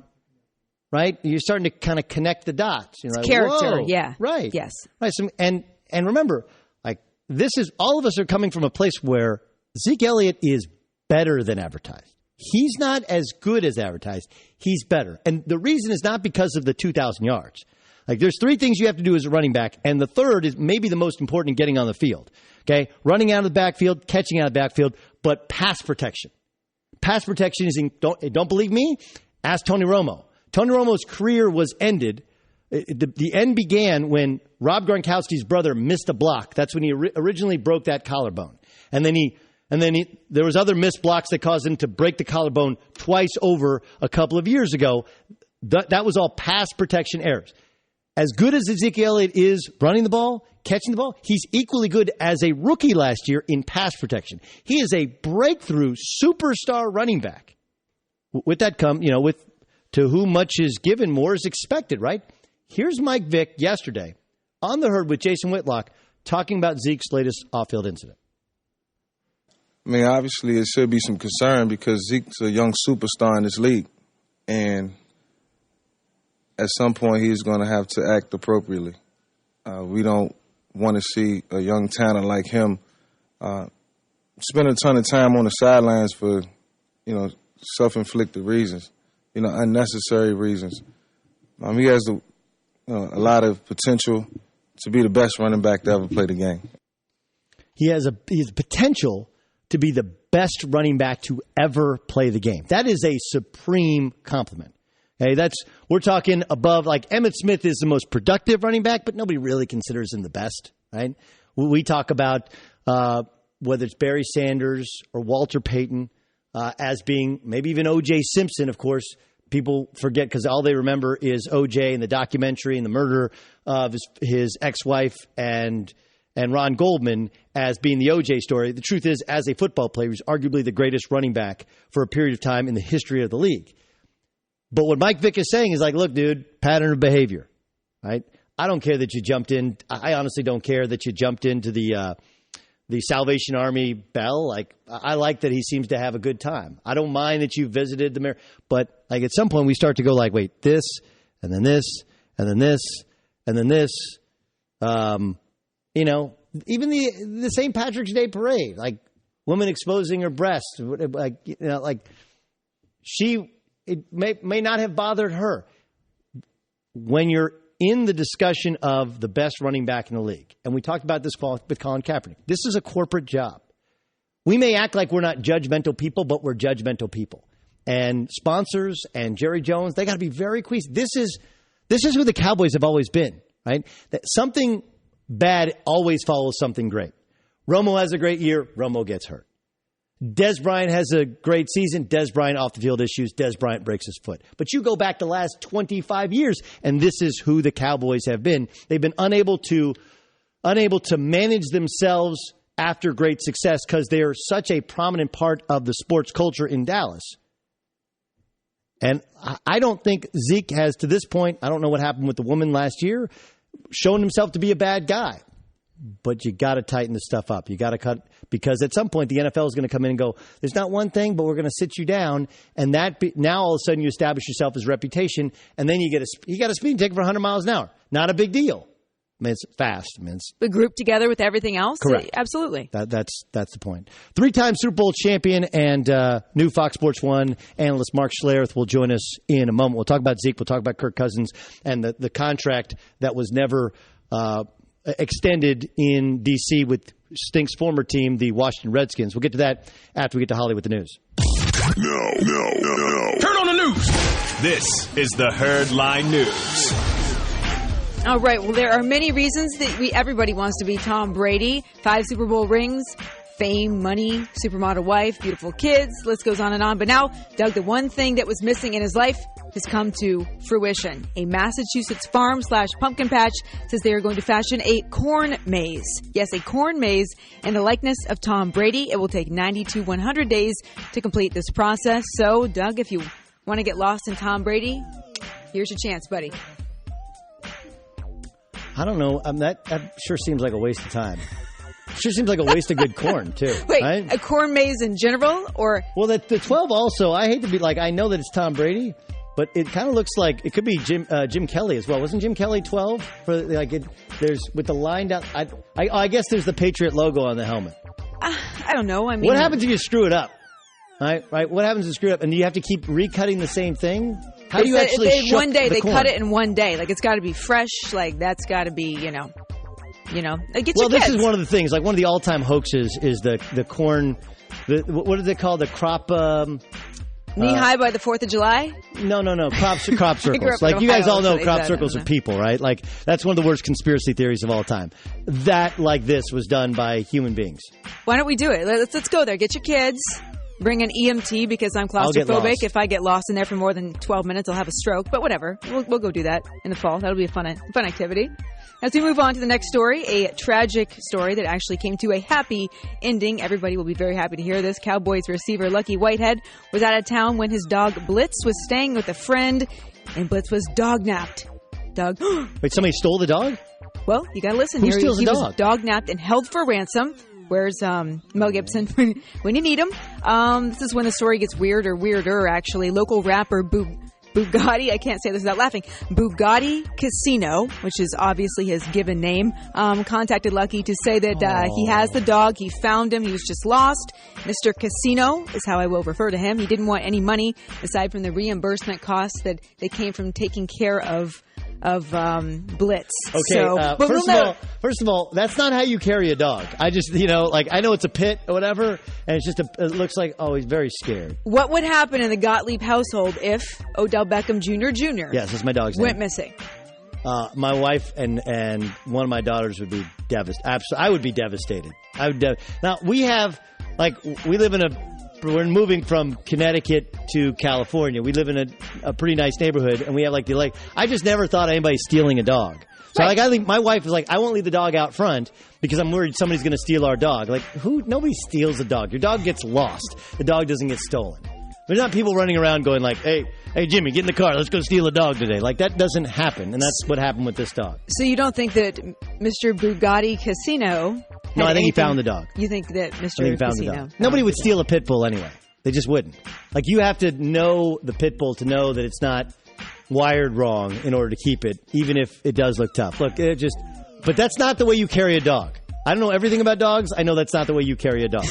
Unless the dog is dead, that's completely different. Well, Blitz is home safe and sound, so thank God. A nice ending to that story. And moving on today to the final story of this hour, we all know that the fastest man in the world is Usain Bolt. Yep. And the fastest snail in the world shared a similar name. That is, until a huge upset this weekend at the World Snail Racing Championship in London. Take a listen to some of the action. This is the final of the 2017 World Championships. Ready, steady, slow,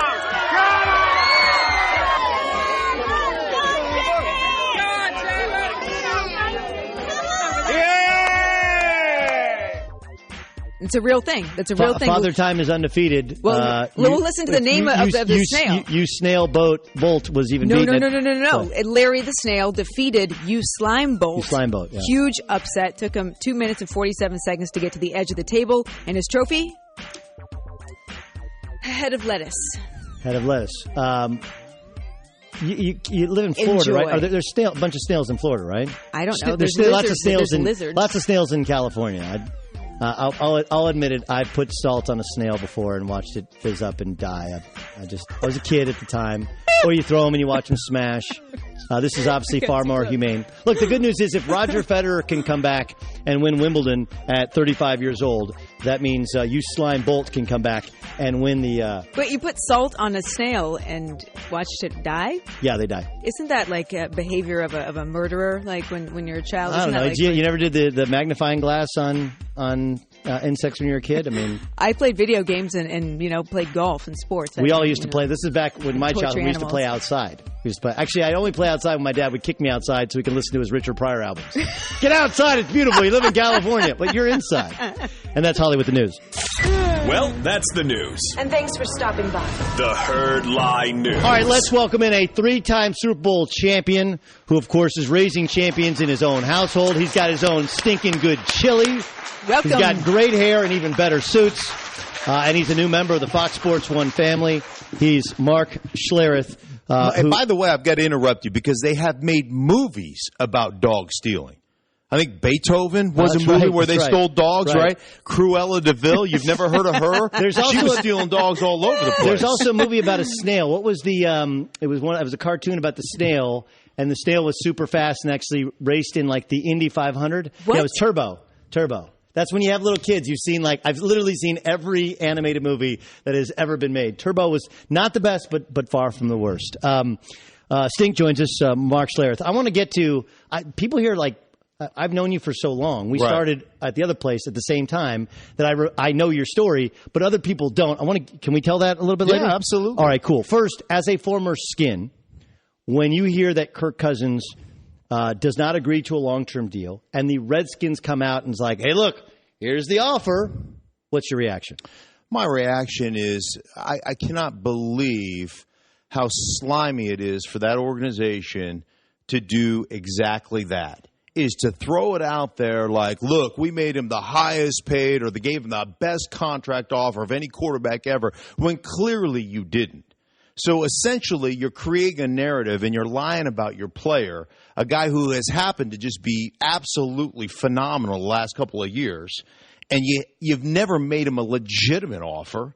He's been franchised 2 years in a row. Think about this, how this year has started. Didn't they fire Scott McCloughan, their general manager? They did. And then and basically, talked about alcoholism is his big problem. I mean, threw out his personal business out there. This is why we did it. Look at us. We're good guys. We've done this, and he did this. Like, if you're going to fire him, fire the guy. But don't tarnish him on the way out the door if he's got a serious issue. I just don't find that to be the right way to deal with people. And then to come out here and act like you've given Kirk Cousins this unbelievable contract offer when it's truly just an extension, and he's already guaranteed this year, $24 million plus dollars, and you act like, hey, we just tried to give him $53 million. No, you didn't. You put an extension on the end of it, and then you went out and tried to besmirch his name as well. And I guarantee you, in an NFL locker room, you're talking about the difference. You talk about creating a chasm between upstairs and downstairs. You think anybody that's sitting in that locker room right now looks at management right now and says, oh, yeah, we can trust those guys? They don't even know his name. They kept calling him Kirk Cousins instead of Kirk Cousins. And I know there are times in which people mispronounce your name, Schlereth. It's a little bit, it can be a little bit more difficult than Kirk, but still, there's a level of investment that's simply not there. All right, coming up next, I want to get your thoughts on Ezekiel Elliott and how we should view it as non-players and how they view it in the NFL community. And then I need you to tell the story of how you got your nickname, because it's one of the all-timers, because people just know you as Stink. And somehow you've been doing this long enough and well enough to where it's just synonymous with who you are without them actually knowing where it comes from. Stink Mark Schlereth, three-time Super Bowl champion, will continue to join us. I'm Doug Gottlieb with Holly Saunders. This is The Herd.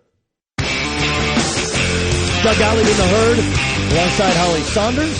Welcome in. Glad you could make us part of your day. You can listen to podcasts like 8 million other people. Seriously, 8 million? 8 mil? 8 mil. That's over 8 mil, as Colin would say. 8 million people have downloaded his podcast on a weekly basis. Our newest member of the Fox family, Mark Schlereth, joins us. All right, it's a great story, but I want to get to your Zeke Elliott take. So, for people who don't know, you were a tremendous offensive lineman back with the Hogs, with the Washington Redskins, won a Super Bowl, and then for John Elway, you won 2 Super Bowls with the Denver Broncos. But you got the nickname Stink in D.C., correct? Yes, that is correct. Okay, so why did you just smelled? Okay, you want the truth? You were fat then. Like, this is like you lost weight as soon as you got out, and you became this incredibly charming, handsome fellow. I was on a strict diet of taco meat and cheese whiz during my playing career. Do you want the truth or do you want a good story? I want the truth. Okay. I want a good story. Okay, I'm going to give them both to you. Okay. All right. So my sister taught in an Eskimo village in Alaska called Akiachuk, Alaska. I grew up in Anchorage, Alaska. We both did, obviously. And she went out to the village to teach. Akiachuk, Alaska, on the Kuskokwim River. Nice. I mean, how easy is that to say, right? Basic, right? Right? Make Schlereth look like Smith. Yes. So Akiachuk, Alaska, on the Kuskokwim River. And the first run of salmon, the natives would they have dip nets. They dip the nets in the river. They pull the salmon out. So you have all this salmon. They would clean the salmon. They cut off the heads. They'd bury the heads in the dirt and let them rot and ferment. And they would dig them up later to eat them. And they called them stink heads. So that's what my nickname became. Somebody had heard this story about Alaskan rotten fish heads, and I became Stinkhead. Okay, but I thought it was because when you had to go to the bathroom in the locker room, you went in your own pants. Right. You wanted the truth. That's the truth. Wait, so that's the truth? Okay. Did you, in fact, go in your own pants in the locker room? The good story is not in the locker room, on the field. So the good story is my second year, I'm starting for the Washington Redskins. I started as a rookie, and I'm starting, and it's a summer game. It's August. We're playing the Cleveland Browns. Can I just want to interject? For people who don't remember, the most iconic offensive line at the time in the National Football League was the Washington Redskins and the Hogs. That's who you're part of. So I'm a second-year starter with the Hogs, and so I'm the low man on the totem pole.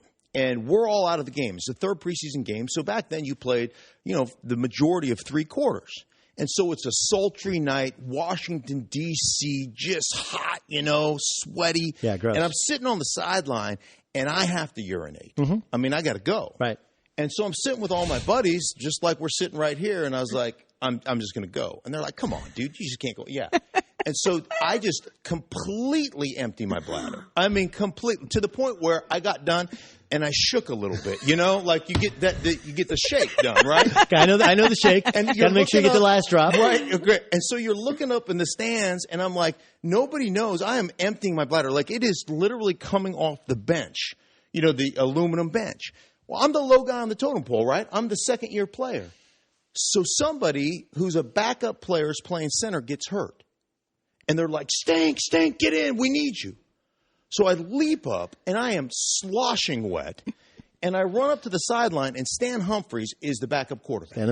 Stan the man. And so he goes, Stink, come here. Let me get a quick warm-up snap. I'm like, all right. And I get over the ball. And, they always, touch your hiney on the side right before they put their hands down there. And they go, Blue 80. Puts his hands, he goes, sit hard. And I snap the ball and just splashed. And he's like, oh, my God. The guy's soaking wet with sweat. Get him a towel. And I'm like, that's not sweat, Stan. That is urine. So that's how the name continued to be perpetuated over a 12-year career. And it got to the point when I got to Denver, it was just well known that during games I would tend to relieve myself. And so when they would come up and pick up uniforms, all the equipment guys would have rubber. They come like almost a hazmat suit to come get my uniform because they were afraid of urine. But I watch dodgeball. Urine's sterile. So, I mean, that's not a big deal. It is sterile. That's surreal, cool. Mark. That's surreal. That's wow. So the real story and then the addendum to the story, Love the addition to the story, both awesome. Zeke Elliott looks like he knocked a dude out in a club. How big an issue is this going to be heading forward? Well, I think based on what he has done in the past, all the different things that seem to be adding up, the extracurricular, if you will. I think at some point, obviously, you're going to have to punish him. And unless for a player, it's always interesting. Take away money, there's a lot of things you can take away. We like to say you got to take away recess. And the best thing you can do is if the league suspends him, I get the league suspending him. But I believe the rule is then you can't be part of the team. You can't be on the sideline. And I could be wrong about that, but the best thing that could possibly happen to him is the team saying, we're not going to put up with this anymore. You don't get to play. You've got to be here. You got to stand on the sideline in street clothes as a healthy scratch and let everybody know how you've let down every guy on this football team.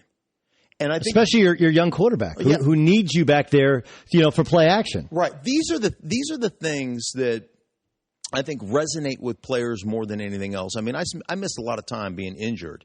27 surgeries in your knee? 29 total surgeries, 20 knee surgeries. But the feeling of helplessness when you can't be out there, for your team, it's devastating, man. You feel like a pariah, and I felt like a pariah being injured, let alone doing it self-inflicted wounds because you can't keep your nose clean in a club. And listen, I hear he was probably provoked or I don't care. I don't care. Like, you have to know better. Of course people are going to provoke you. Of course, if they know that you're provocable, you know what people will do? They're going to provoke you. Right. That's what they do. And so if you know this about yourself, then stay out of the club. You got to manage it. He's a 3-time Super Bowl champion, and we're proud to have him as part of our stinky family. He's Mark Schlereth. What does Kirk Cousins think about being called the wrong first name? Find out next in The Herd. Welcome in. This is The Herd. Doug Gottlieb in for Colin Cowherd. Wherever you may be listening, however you may be watching or listening to the show, we appreciate you being part of The Herd family. Holly Saunders alongside, in for Christine Leahy. Greg Toohey over there on the ones and twos producing. There's a cast of hundreds that help this show go off without even missing a beat, even when Colin, the big guy, is not here. We got a ton to get to. I'll give you my thoughts on Kirk Cousins and the negotiation gone wrong with the Washington Redskins. Plus, you'll hear from Kirk Cousins himself on being called the wrong name by Bruce Allen, the man who drafted him as the president of the Washington Redskins, in mere moments. Also, I got some thoughts for you on what happened with the Carolina Panthers. Yesterday, they fired their general manager, Dave Gettleman, who's been there 4 years, made the playoffs 3 of those last 4 years, obviously last year being the exception. They only lost 2 games in total the previous season going to the Super Bowl, and yet Dave Gettleman out of a job 8 days before they opened camp in Carolina. I'll give you my thoughts on that. Plus, somebody who played for Dave Gettleman and is a 2-time All-Pro and Super Bowl champion, Eric Davis, will join us in the Herd upcoming this hour. Lonzo Ball, the MVP of Summer League. Holly, did you watch any NBA Summer League? A little bit, not as much as you did, though. No, I mean, I was in Israel, and It was in the middle of the night, early in the morning, and I did watch. And I've had golf. I've been golfing and watching golf and all that. We're heavy into that this summer. Where does Women's U.S. Open? Like it was in New Jersey, well, we right? We went U.S. Open, U.S. Senior Open, and then right to the U.S. Women's Open. So straight golf for a couple weeks. Do you do that, like doing that many golf tournaments now? You stay at hotels. Do you know the hardest thing is when you look at your hotel key and you're like, I don't know what room I'm in. I don't know what city I'm in. And frankly, I've kept. Like you keep the cards, right? Yeah. If you don't throw away the cards when you check out, you have multiple cards. Like I don't even know which card. I know you start looking like an escort. You know your wallet does. You get all these hotel rooms. I don't know what an escort looks like. That's what you look like. I want to point out. Oh, you're saying you feel like I don't. We've taken the show to a place I'm not sure we're comfortable being with escorts being mentioned in hotel rooms. That's where we go. That's Holly Saunders, ladies and gentlemen. The thoughts and comments of Holly Saunders do not necessarily reflect those of Doug Gottlieb, but the rest of the Herd family. We'll hear from Holly in a second. I want to get to the Gettleman stuff and some of the Lonzo Ball stuff and Eric Davis. But first, I want to get to this. Yesterday's story in the National Football League was deadline day. And usually deadlines bring deals, right? Deadlines bring deals. It's no different than when you have a deadline to pay a speeding ticket or a parking ticket. You know, you have if you pay in the first 15 days, it's $50 for a parking ticket. If you wait until after those 15 days, it gets prohibitively more expensive. I don't know anybody who pays a bill outside maybe of my wife the first day she gets it, right? You wait till day 14 when it's due on day 15, and that's the day you pay it. Same is true in contracts, especially in professional sports. Usually, deadlines bring deals, but we didn't get one with Le'Veon Bell, or at least a new deal. We didn't get one with Kirk Cousins. Kirk Cousins, quarterback of the Washington Redskins. Kirk Cousins, who, of course, led the Washington Redskins to the playoffs 2 years ago. Last year, threw for nearly 5,000 yards with the Skins. The former 4th-round draft pick, who was drafted the same year as RG3, usurped RG3 as the starting quarterback and played on the franchise tag last year, will play on the franchise tag this year. Now, the Washington Redskins did something which I frankly don't recall anyone else doing, which is they released a statement that took us through, from their perspective, the state of or lack of negotiations between the Redskins and Kirk Cousins and his agent. They said, like, look, here's what happened right after the draft. We offered him the second biggest guarantee in the history of the sport. It was $53 million guaranteed. He not only chose to turn it down, but there was never any counter offer. It was simply, we made the offer, and Kirk has decided to play out on a 1-year contract basis, and we want him to succeed. So it was interesting, a little bizarre. And you start to kind of scratch your head, and you're like, why wouldn't Cousins at least engage in a negotiation? Why would Cousins put himself in, especially in a very violent sport, in a position to which, you know, somebody rolls up on your leg and you tear a knee, a position to which you get hit a couple times in the head and you miss a game or a season with a concussion? Why would he put himself in harm's way? Why would he shut down negotiations with the team that drafted him, the team that named him starter, the team that paid him $20 million guaranteed last year, and is willing to franchise tag him to the tune of about $24 million this year? I'll tell you why. Doug Gottlieb in for Colin, the Herd here on Fox Sports Radio.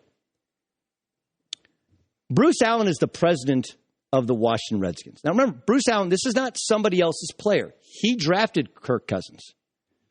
I want you to listen to Bruce Allen. All he did was he read the statement that was released on the Redskins website, on the Redskins Twitter handle. That's all he did. But listen specifically to what he calls Kirk Cousins.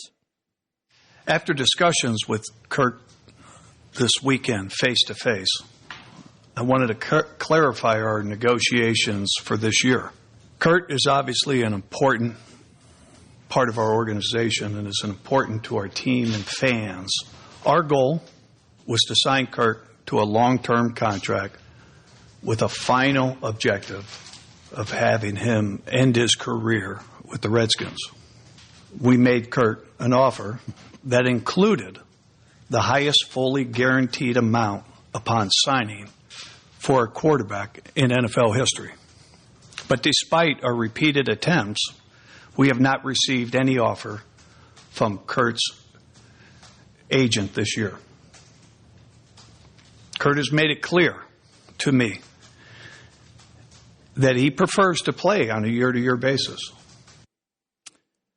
Hi, Gavolt, right? Oy vey. If you're a Redskin fan, take your palm of your hand and just put it right on your forehead. Kurt. Yes. Kurt. Yes, Holly. It's Kurt, okay? Kurt Schilling, Captain Kirk, is Captain Kirk from Star Trek. Kirk, like Captain Kirk, is the name of Kirk Cousins. By the way, Kirk Cousins on 106.7 The Fan in D.C. says, I've been called Kurt my entire life. Doesn't matter. It is what it is. It's fine. Not a big deal. Holly, when a woman says something's fine, does it mean that it's fine? It sucks is what it means. It's not good enough is what it means. This is a true story that I probably shouldn't share, but I'm going to. Okay. Love that. At my previous place of employment, okay, I've been employed by 3 networks now, so I hope I don't get fired today because I'm running out of networks, right? But at my previous place of employment, it was an unbelievable opportunity to me. I did radio, I did television, I did college basketball, I got to be part of the Final Four. It was a spectacular offer. But one of the people that was hiring me in a meeting with all of his colleagues and my agent at the time, twice in the meeting he called me Dan. No. He called me Dan. No. Now, I am a lot of things. I am not a Dan. I don't even look like a Dan. I don't know what a Dan looks like, but I'm not a Dan. David, I might have been able to get away with. A Dan, I could not. And I struggled to get over it, to even agree to the deal. And then for the life of the time I was there, anytime I felt like they don't know who I was. Like my previous place, I was there 5 years. No one ever wished me happy birthday. Few people knew about anything other than my wife and kids because of maybe IG or because of Twitter or something. There was no kind of level of investment in me as a person. And as much as I understand it's business, it's not personal. Everybody says that, but the truth is that you want to feel like somebody's invested in who you are, at least enough to know your name. Dan Gottlieb. Yes, Dan Gottlieb here on the Colin Cowherd radio show. I was trying to think of different names that people have called Colin in the world. But the point is that I kind of understand where Kirk Cousins is coming from. Completely. Like there it is. If you wanted any, how could you turn down $53 million, 74 guaranteed with injury? How could you turn that down, Kirk? Like you weren't making bubkiss on your rookie deal. You're like, they don't even know my name. Right. He said the wrong name like 5 times. Like my name is not. And then he says, in an interview, it's fine. Fine is not fine. Fine is never fine. Fine, as you said, right. Holly. Fine is never fine. Fine sucks. Fine means sucks. Yeah. There's no. So, look, and I think there's a certain element here of the Washington Redskins to the guy who drives around the parking lot looking for the perfect spot.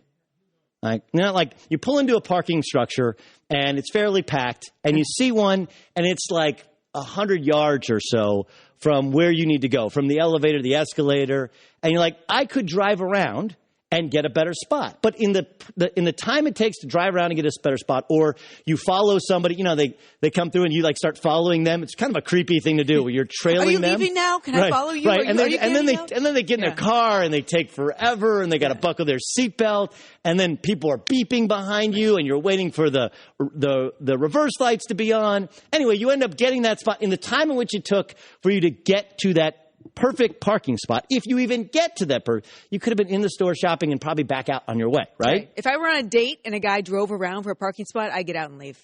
That's how much it bothers me. But if you Just look walk at the extra 30 yards, man. if you look at the Washington Redskins, they have been forever driving around the parking lot looking for the perfect thing. And they thought they had it with RG3, but they didn't.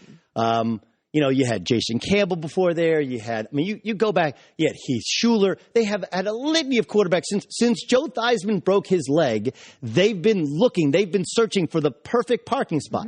Kirk Cousins is not a top 10 quarterback. He's not. Like, you heard Skip and Shannon arguing about the greatest quarterback of all time. Like, he's not even in the discussion. Forget yards.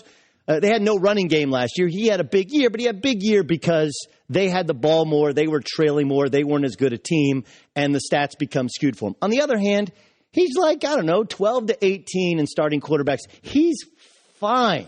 Like, if you're the Washington Redskins, sign him, get it done, worry about the rest of the team. Instead, they continue to drive around. Meanwhile, they're treating a fourth-round draft pick like a fourth-round draft pick.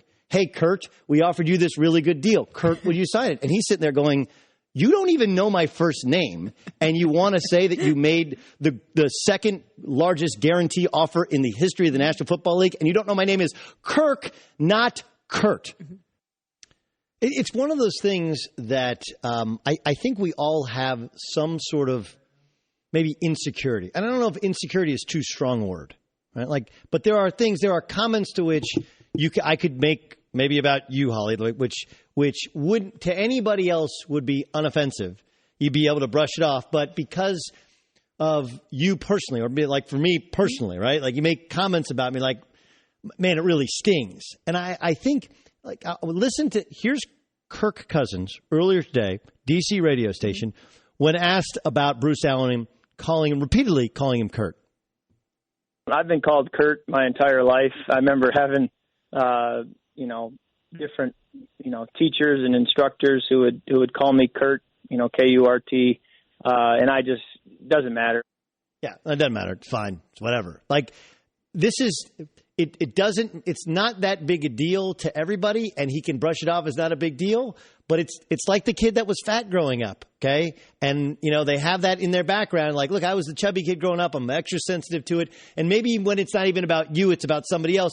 You hear somebody making a comment about somebody else being obese, and all of a sudden it triggers these negative memories in your head. You can't tell me that Kirk Cousins has been called Kurt before, and it doesn't on some level bother him, especially when, like, Bruce Allen drafted him. It's written on the paper Kirk, and he kept calling him Correct. Kirk. It's a lack of respect. Like, if I want to upset somebody, sometimes if I'm feeling extremely petty and there's somebody that I don't particularly like or they make me angry, if they're like, hey, this is Ashley, I'll be like, nice to meet you, Ainsley. And then look right at you and you'll be like, yeah, sure, okay, all right, yeah. It gets to you. It does. Calling you the wrong name, it gets to you. Yeah. And this guy's running the organization, and he's giving you $24 million to play. It's right in front of you. You know his name. Yeah. You have to know his name. You have to treat it like it's the respect thing is great. That's what professional sport. That's what professional sports on many levels is about.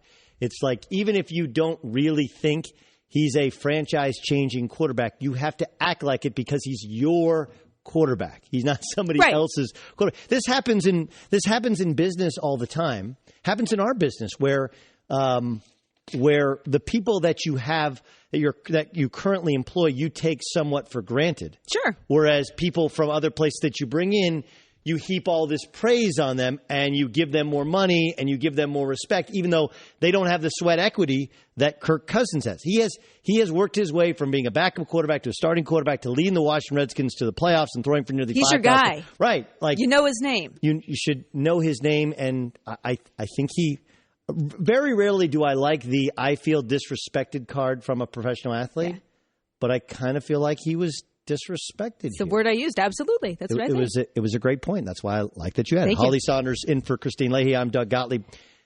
What was the real reason that Dave Gettleman, the general manager of the Carolina Panthers, was fired 8 days before the Carolina Panthers entered training camp?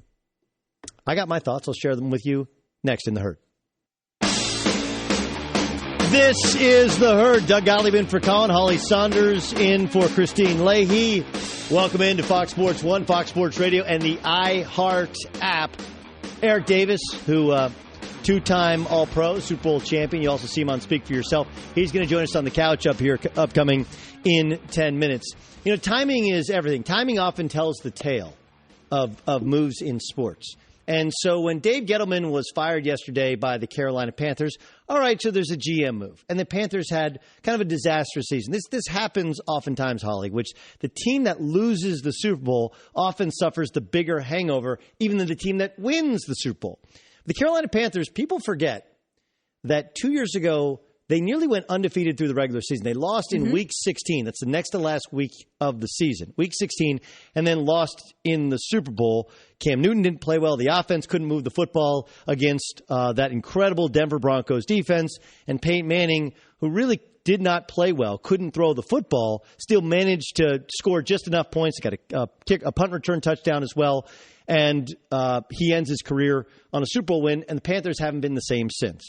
Remember, Cam Newton didn't handle losing well in terms of his answers with the media, didn't go after the football when it was on the field. It was more like a business decision, even though it was a Super Bowl. And then he got a chance to retract that when he got back to Carolina. He doubled down on it, and he later kind of sort of evolved on the topic. And last year, they lost Josh Norman because he wanted big free agency money. The offensive line didn't protect. The defensive backfield was young. Cam Newton wasn't as good. The running game wasn't as good. D'Angelo Williams starred for the Pittsburgh Steelers. Like, almost everything that could have gone wrong did go wrong last year, and now the GM gets fired. Like, that can happen. But when it happens 8 days before training camp, after the GM had, by all accounts, done a really good job of plugging all of their holes and drafting well, it tells you there's something more to the tale. It either tells you something happened or that there was a personality conflict. And all reports out of Carolina point to the contract renegotiations or lack thereof contract renegotiations for some of the all-time great Carolina Panthers, two most notably Thomas Davis, who's a tremendous linebacker and a great leader. Georgia Bulldog, 3 torn ACLs. Remember, he played with a broken arm. Like, that dude is tougher than a $2 steak. And Greg Olsen, who you go back to the Super Bowl year, he was the go-to target for Cam Newton. He didn't have as productive a season last year. If you really want to get down to the nuts and bolts, Kelvin Benjamin comes back, and their offense was worse. That doesn't make sense. It was subtraction by addition, if you will. But Olsen is one of the most respected, not just tight ends, players in the NFL. And he's 32 years old. Thomas Davis is 34 years old. They wanted contract extensions. They wanted to end their careers as Carolina Panthers. And Gettleman drew a line in the sand and said, like, hey, man, we can't do it because of our cap. And, of course, you have Jerry Richardson, who's the owner, who's a former player, very emotionally tied to the city, emotionally tied to the players. Here's what I think happened. Everybody loves what the Patriots are. Or maybe not loves, respects what the Patriots are as an organization. Like, the Patriots have made really tough decisions for a long time. Wes Welker, for example. You could make the argument that Wes Welker is a Hall of Famer. The reason is there was a 3-year period there, maybe even 4 years, where he was the most dangerous and dynamic player on third down in the NFL. You ask any NFL player, any NFL coach, any NFL GM, and they will tell you the most important down in the National Football League is third down. Keep the chains moving, keep your defense on the field, and stay on schedule. He had to be double covered on third down, and he would still get open. And what did they do? He wanted a little bit too much money. They bid adieu. He went to Denver. It was the right timing. He was never the same, and yet the Patriots were. Richard Seymour, you got Logan Mankins. You can kind of go through all of the names, and like mid-season last year, right? Mid-season last year, they trade away who we think of, Jamie Collins, their most talented hybrid defensive end linebacker. In the middle of the season, they send him to Football Siberia. He goes to Cleveland, and they win a Super Bowl without Rob Gronkowski. The Patriots make very tough business decisions, and they usually do so at the end of careers. Tom Brady's dad has been quoted as saying he expects Tom Brady to end his career somewhere else. Why? That's what the Patriots do. Because the Patriots make really tough business decisions, and they cut out the emotional side to it. They just do. And the Carolina Panthers can't seem to do that. Because their owner's a former player. He's emotionally tied to the city. Thomas Davis is a great player. But this idea that he deserves the right to end his career with the Carolina Panthers is a discussion they don't have in New England. Nobody deserves that right, unless you're willing to take a little bit less as you get longer in the tooth so that we can surround you with a wealth of talent. Like, look, did Dave Gettleman maybe lack the people skills And was that what was called out on Twitter by D'Angelo Williams? Sure. Like, D'Angelo Williams is a free agent. I want to publicly say the Panthers are off my list of teams I won't play for due to the snake, Dave Gettleman.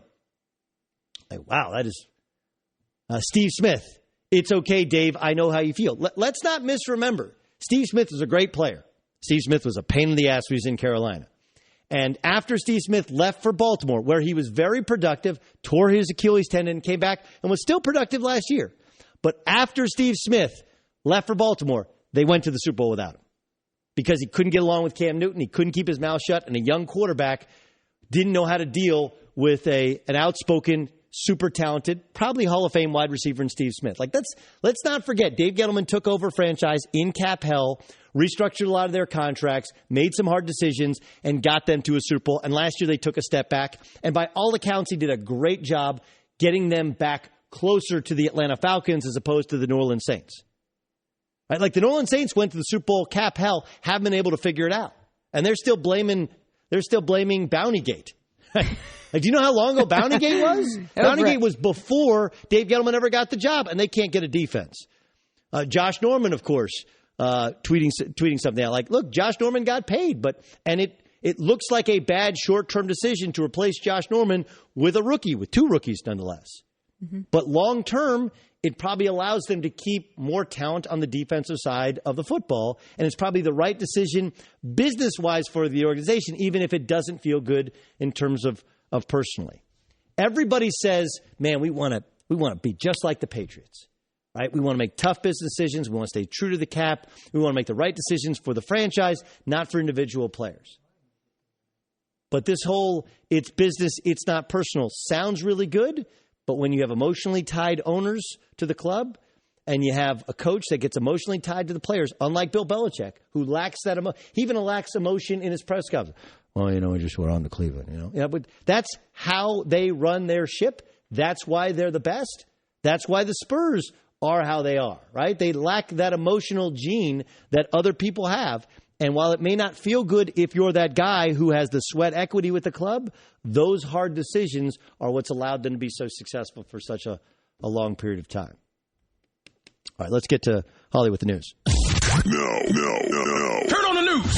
This is the Herd Line News. All right, Doug, SI published their fashionable 50 list. And we know this is the most fashionable players in sports, 50 of them.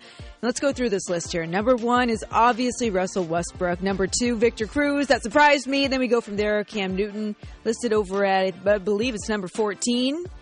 What else do we have here? Misty Copeland, the ballerina, number 13. LeBron James, I think he's number 5. Where's Russell Westbrook? I just don't understand the idea. He's number 1. Russell Westbrook is 1. Wear super ugly stuff that no one would wear. Well, Cam Newton. Huh? Cam Newton, he's on there, and I think his stuff is hideous. You like it? You like those hats and the cardigans? I like the haberdashery. I think there's a certain style, certain panache to it. But here's the thing. This is a lot like the Nuke LaLoosh. You can have fungus in your shower shoes if you win 20 in the show. Like, it's a lot easier to take when you can play. I don't care how you dress. Yeah, Dwayne Wade, he takes some chances there. But first of all, Russell Westbrook doesn't wear the same outfit twice. He doesn't. Do you? No, kidding. Yeah, I wear the same stuff all the time. Dude, I'm a guy who wears, like, if I find a pair of comfortable shorts, I buy different colors of the same shorts. That's okay. What's wrong with that? Nothing, but that wouldn't top a top 50 list for fashionable people. We're not vying for that. Look at that. The fur. Well, I mean, Federer. Federer, that's classy. That's sharp. He's elegant. Right. You want understated elegance. Some guys, they just try too hard. And as long as, look, if you're willing to try too hard, that's okay. As long as you're willing to tell, like, hey, dude, that was an ugly one. You're like, okay. Yeah, you're going to have one of those, 2 of those, 3 of those, dozen of those, whatever. As long as you don't care. Yeah, Serena at number 3. Your jeans, by the way, you said they were $400 jeans that you're wearing? They are, and they're destroyed, and you killed me for those. Well, I mean, you were making fun of my previous shirt that I was going to wear that did look like a picnic blanket. Or picnic tablecloth. That's exactly what it was. A little bit of picnic tablecloth. It wasn't that much gingham, but nonetheless. It was close. And so I said, like, look, you paid a substantial amount of money for jeans that are already ripped, right? You know what? I fall into that category. Your Midwestern roots. You have lost your Midwestern roots, Holly Saunders. You have completely lost. You grew up in Ohio. I threw in the knee high by the 4th of July. That's a corn reference. Everybody in the Midwest understood that. I know they got that. All right, as we move on here, Johnny Manziel hasn't played in an NFL game since December 2015, but he says he is ready for a comeback, Doug. He says he's been talking to a couple teams, making some moves, and here he is for more.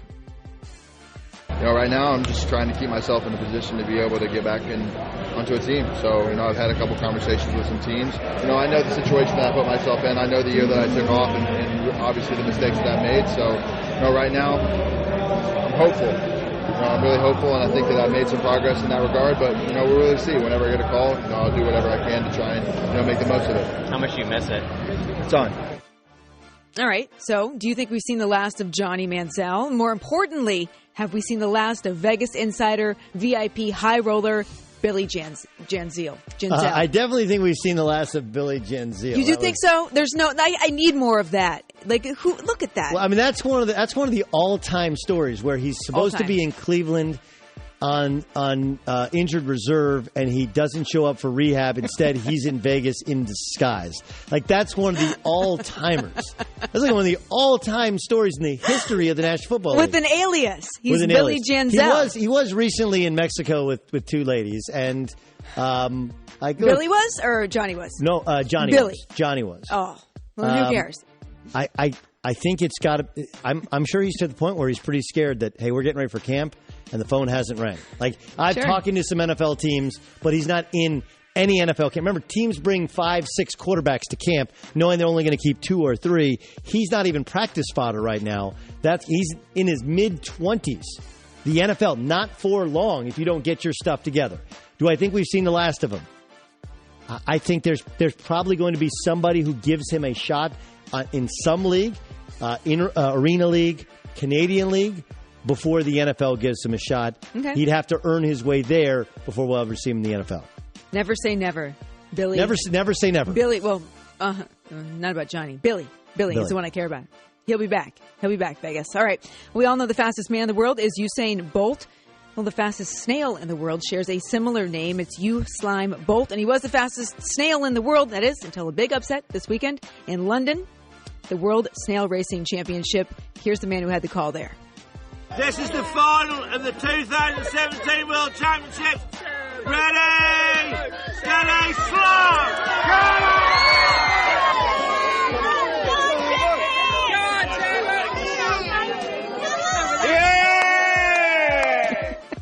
Larry the Snail defeats Usain Bolt. He crossed the finish line in 2 minutes, 47 seconds, made it to the edge of the table. And you know what he got for winning, Doug? Trophy full of lettuce. You ever had escargot? I have not. It's delicious. Really? Yeah, it's snails. It's fantastic. It's lots of garlic, but it's snails. It's really good. That's all you got on that? No, I've never gone to a restaurant specifically to have escargot, but I've had escargot, and it's that'd be a quick meal, especially if you race this down your stomach. 2 minutes, 47 seconds. And that's Holly Saunders with the news. With the news. Well, that's the news. And thanks for stopping by. The Herd Line News. Yesterday, Michael Vick was on all of our shows here on Fox Sports 1. He was on Undisputed. He was on The Herd with Jason Whitlock, and he was on Speak for Yourself. Take a listen to his thoughts on a message to Colin Kaepernick on how to get back into the National Football League. The first thing we got to get Colin to do is cut his hair. Listen, I'm not up here to try to be politically correct, but even if he puts cornrows in it, I don't think he should represent himself, in that way in terms of, just the hairstyle. Just go clean cut. Why not? You're already dealing with a lot of controversy surrounding this issue. That's a fascinating thing to hear you say, Mike. That he needs to do is, just try to be presentable. I mean, look, all the social media stuff that he's doing, look, we get it. We understand it. It's time for, Colin to step up in a different way. And, I think primarily the reason why he's not signed to a team right now is because of the last 2 seasons and not being as productive. Listen, it's not the Colin Kaepernick that we've known, since he entered the National Football League. And I'm just going off my personal experiences, but listen, I love the guy to death, but I want him to also succeed on and off the field, and this has to be a start for him. I get where you're going about the look. One of the most militant looks to corporate America is a black man with cornrows and a goatee. Yeah. So I know what you mean right there, but I don't think it's got to make a difference. That was yesterday on Speak for Yourself. Let's welcome in Eric Davis. He's a two-time Pro Bowler, a Super Bowl champion. And I always point out he's got incredible hair. He's got incredible hair. All I got. He does. Good morning. It's the only hair I have, man. Well, at least you have all your hair. What my mama gave me. Okay, so you mentioned that black man with an afro and a gold chain is the most militant look for corporate. I didn't go gold chain, but did you? Yes, I thought you. No, I maybe said that cornrows. I said cornrows and a goatee. It invokes images of fear, I think, in corporate America. Yeah, I would. So I know what he was saying right there. But as you see, my next comment was I disagree with you. It has nothing to do with Colin Kaepernick not being in the NFL. Nor do I believe that him cutting his hair is going to change that. What team doesn't have a guy with an afro? What team doesn't have a guy with cornrows? What team doesn't have a guy with dreads on him right now?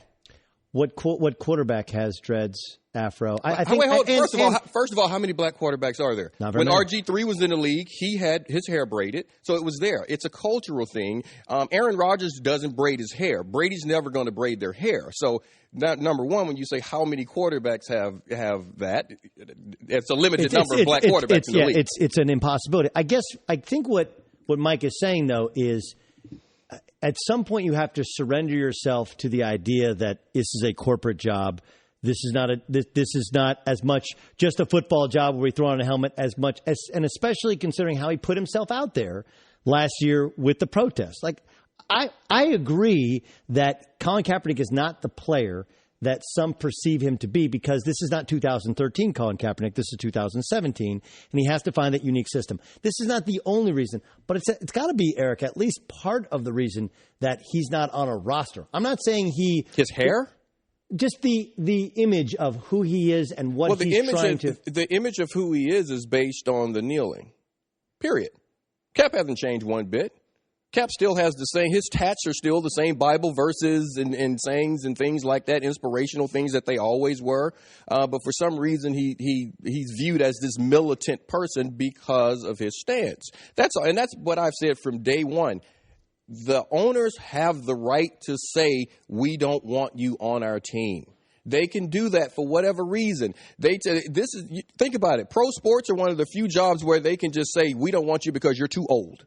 Okay, you can't do that in a lot of professions. We don't want you because you're overweight. Right. You can't do that in a lot of professions. We don't want you because you're too this or too that. You can do that in the NFL. So the owners have the right to say, we don't want you in the league for whatever reason they choose to. It's always happened. My issue has been from day one, stop saying it's because of play when you have inferior guys that you are signing across the board. And don't try to sugarcoat it with he has to play in a particular system. Well, guess what? There are some guys out there that have shown that they can't play in any system. Mm-hmm. Any system, period. So 32 teams, but they get jobs. So you're actually agreeing. I think you're actually agreeing with Mike Vick more than you think you're agreeing with Mike Vick. No. Okay, well, because here's what I'm hearing. See, I think Mike contradicted himself a little bit in that he said he thinks it's only because of his play, but he needs to cut his hair. Because I think what he's saying with hair is he's already actually came out, he more leaked it out through, I think, Adam Schefter, that he wasn't going to kneel this year. Like he already has identified this is part of the problem. But it's a perception thing, right? It's a perception thing more than a reality thing as to he's going to be a problem, he's going to be militant, he's something different than, as you know him, to actually being. And I think that's where Mike Vick's like, look, dude, change the perception, it changes the reality. Well, this is what you have to understand, and I'm going to call Mike and have this conversation with him as well, because I believe his comments are coming from a good place. I definitely believe they are, which is why I sat there and I listened to him yesterday. Why would Mike not believe that is a good thing or would be a good thing for him, changing his image? He mentioned that people told him to change his image early on and he wouldn't do it. You know why it wasn't necessary and why no one cared? Because he was the face of the NFL. He was balling out. Absolutely. Now, he found himself in a situation where I will take any advice at all. Part of that was and he said, I didn't want to do it, but let me reconstruct the way I present myself. He got back in the league. So since it worked for him, it's a difficult thing to make someone believe that, well, it won't work for you. It worked for me. Now, my stance on it is that there are guys that are already here. And there are guys from all walks of life that do all sorts of things. And it's not an issue to any owner if you are playing well. So this is about, if Cap was balling out, if he was flat out taking teams to the Super Bowl, I don't think this would be as big a deal. Completely agree. Would there be owners that were upset? Yes. Would there be people that did not like his stance? Yes. But if he's the quarterback of your team and you're winning championships, you might not like it, but you tolerate it. There's no reason to tolerate it because he's not playing at the highest level. Okay, but my question to you then is, if he were to cut his hair, yeah, okay, show up, hat in hand, and be like, look, man, I just want a shot. I'll be a backup. I'll do whatever it takes to get back in the league so that his talent can eventually come out. Uh-huh. There's going to be – dude, yes. Guys are going to go down. It happens. Doug. And is that the path to go down to get himself back in the NFL? It's not going to change a thing. It's Do you think too he's late. done? He's no longer in control of the narrative. At one point, he was in control of the narrative, and I think he could have said, this is not about the flag. This is not about anything other than me trying to speak for someone that I think doesn't have a voice right now. I've heard so many people say, well, he didn't grow up in that world. He didn't grow up in the hood. He hasn't had to deal with this. He grew up, he was adopted by a white family, grew up in a middle class home. That's one of the most asinine things I've ever heard. That's like saying that just because you're white, you can't care about what happens to blacks. Like during the civil rights marches, no one white was ever there saying that this is wrong. That's like saying because I'm a guy, I can't care about injustices to females. That's stupid. So that's the thing. So right now the narrative has gone to a point to where everyone's like, come out and say what you feel and it will change things. It's too late. And yes, he will be a distraction, not because personally he'll be a distraction in the locker room. It's because every reporter in America is going to ask his teammates about him. They're going to try to get something. Right. They're going to try to talk about and get some type of inside scoop on something. So you're constantly going to have to answer those questions. That's why I'm saying it's out of his hands, and a haircut is not going to change that. Hey, I want you to continue to join us upcoming next. I want to ask you about the Carolina Panthers firing their general manager 8 days before they opened training camp, and what you think the root of that is. So that's Eric Davis, the Super Bowl champion, a two-time Pro Bowler as well. With Holly Saunders, I'm Doug Gottlieb. That's next in The Herd. Doug Gottlieb in The Herd, along with Holly Saunders. Eric Davis continues to join us. We were talking off-air, so let's bring the off-air discussion on air, right? I was asking you, Colin Kaepernick, he's made a bunch of mistakes. I thought the one miscalculation he made wasn't even about the flag protest and talking about police officers. It was before that. Remember last offseason when there were reports that he could have gone to Denver, but Denver wanted him to take a substantial pay cut in order to be their starting quarterback. I know in hindsight's 2020, you can't go back, but John Elway, quarterback at the time, Gary Kubiak was the head coach. They have a very good defense. They had terrible quarterback play last year, and they had talented wide receivers. You hate to say butterfly effect, but had he taken less money, he would have been in a completely different situation now. He would be in a completely different situation. In hindsight, you look at that in hindsight, that is the place. And I thought that was the place he should have gone. I thought from a business standpoint, because I knew a lot about what was happening inside of the locker room at that time, and he didn't really have any friends. It's not that guys disliked Colin. They just didn't know Colin. Colin sort of kept to himself. So he didn't have that clique in the locker room. He didn't have those guys. And I thought it would be a good move for him to move on because I never thought he'd be the franchise guy there ever again. And he missed his window. All right. Well, I know we're tight on time, and I hate doing this to you in short order. J.J. Redick will join us tomorrow. So, too, will Michael Rappaport. Eric Davis, you'll see him on Speak for Yourself. I'll be on it as well. Holly Saunders back tomorrow. Dave Gettleman fired 8 days before training camp. What does that say about the Carolina Panthers and Gettleman and what went wrong? That says that Big Cat is still in charge there. Jerry Richardson. I always called him Big Cat. But he has a certain way he wants things run. I was listening to you earlier saying that the owner is too close to the players in some aspects of it. I had a conversation with him about that, and he told me once that he was never going to get as close to the players as he was when I was there because it can cloud your vision. Now, there are some reasons as a player gets older, and if this is about Thomas Davis, a lot of times people will say, well, you got to let that player go, and Bill Belichick let these guys go. Not necessarily. Not until you think they don't have anything left. And sometimes your value goes beyond just what you put on the field. Sometimes your value is in teaching the next guy how to take your job. Sometimes your value is in letting guys understand what it means to not just be an NFL player, to not try to be a Pro Bowler, but what the colors mean. I was taught not what it meant to be a good football player, but what it meant to be a Niner. That was it. When I went to the Panthers, that's what I went there with. It was now my turn to teach an organization and teach people, this is what it means to wear these colors. If you believe Thomas Davis is one of those guys, then, it could be an issue. So when I see, you see the movement, you see the president go, you see the GM go, obviously there are some disagreements up top. But at the end of the day, Big Cat's not going anywhere. It's really interesting stuff. Ray Lewis, obviously, his last year, he wasn't a particularly productive player, but yet he could still lead. Remember, he got hurt and he came back, but he wasn't even good in the Super Bowl. They wouldn't have won that Super Bowl. There are two guys on that team. I don't care what anyone else says about that. If they did not have Anquan Bolden and if they did not have Ray Lewis, they would not have won that Super Bowl. I was announcing for the Niners. I'm still mad at both of those guys because they took my ring. Love them to death. But those guys were the type of grown men that taught other grown men how to be grown men. And, of course, your mom taught you to sit up straight. She might be watching. I'm glad she did. Great posture. Why you got to tell my business? And I got to credit her. If she gave you that great hair, then Mama knows. Great stuff. We'll see you on Speak for Yourself. Holly, you're back tomorrow, right? I'm back. Yep, right here with you. Make sure you're back tomorrow. I'll make sure that I'm Natalie attired so you can't make fun of me for a second consecutive day. JJ Reddick, Michael Rappaport, make sure you download the Herd podcast.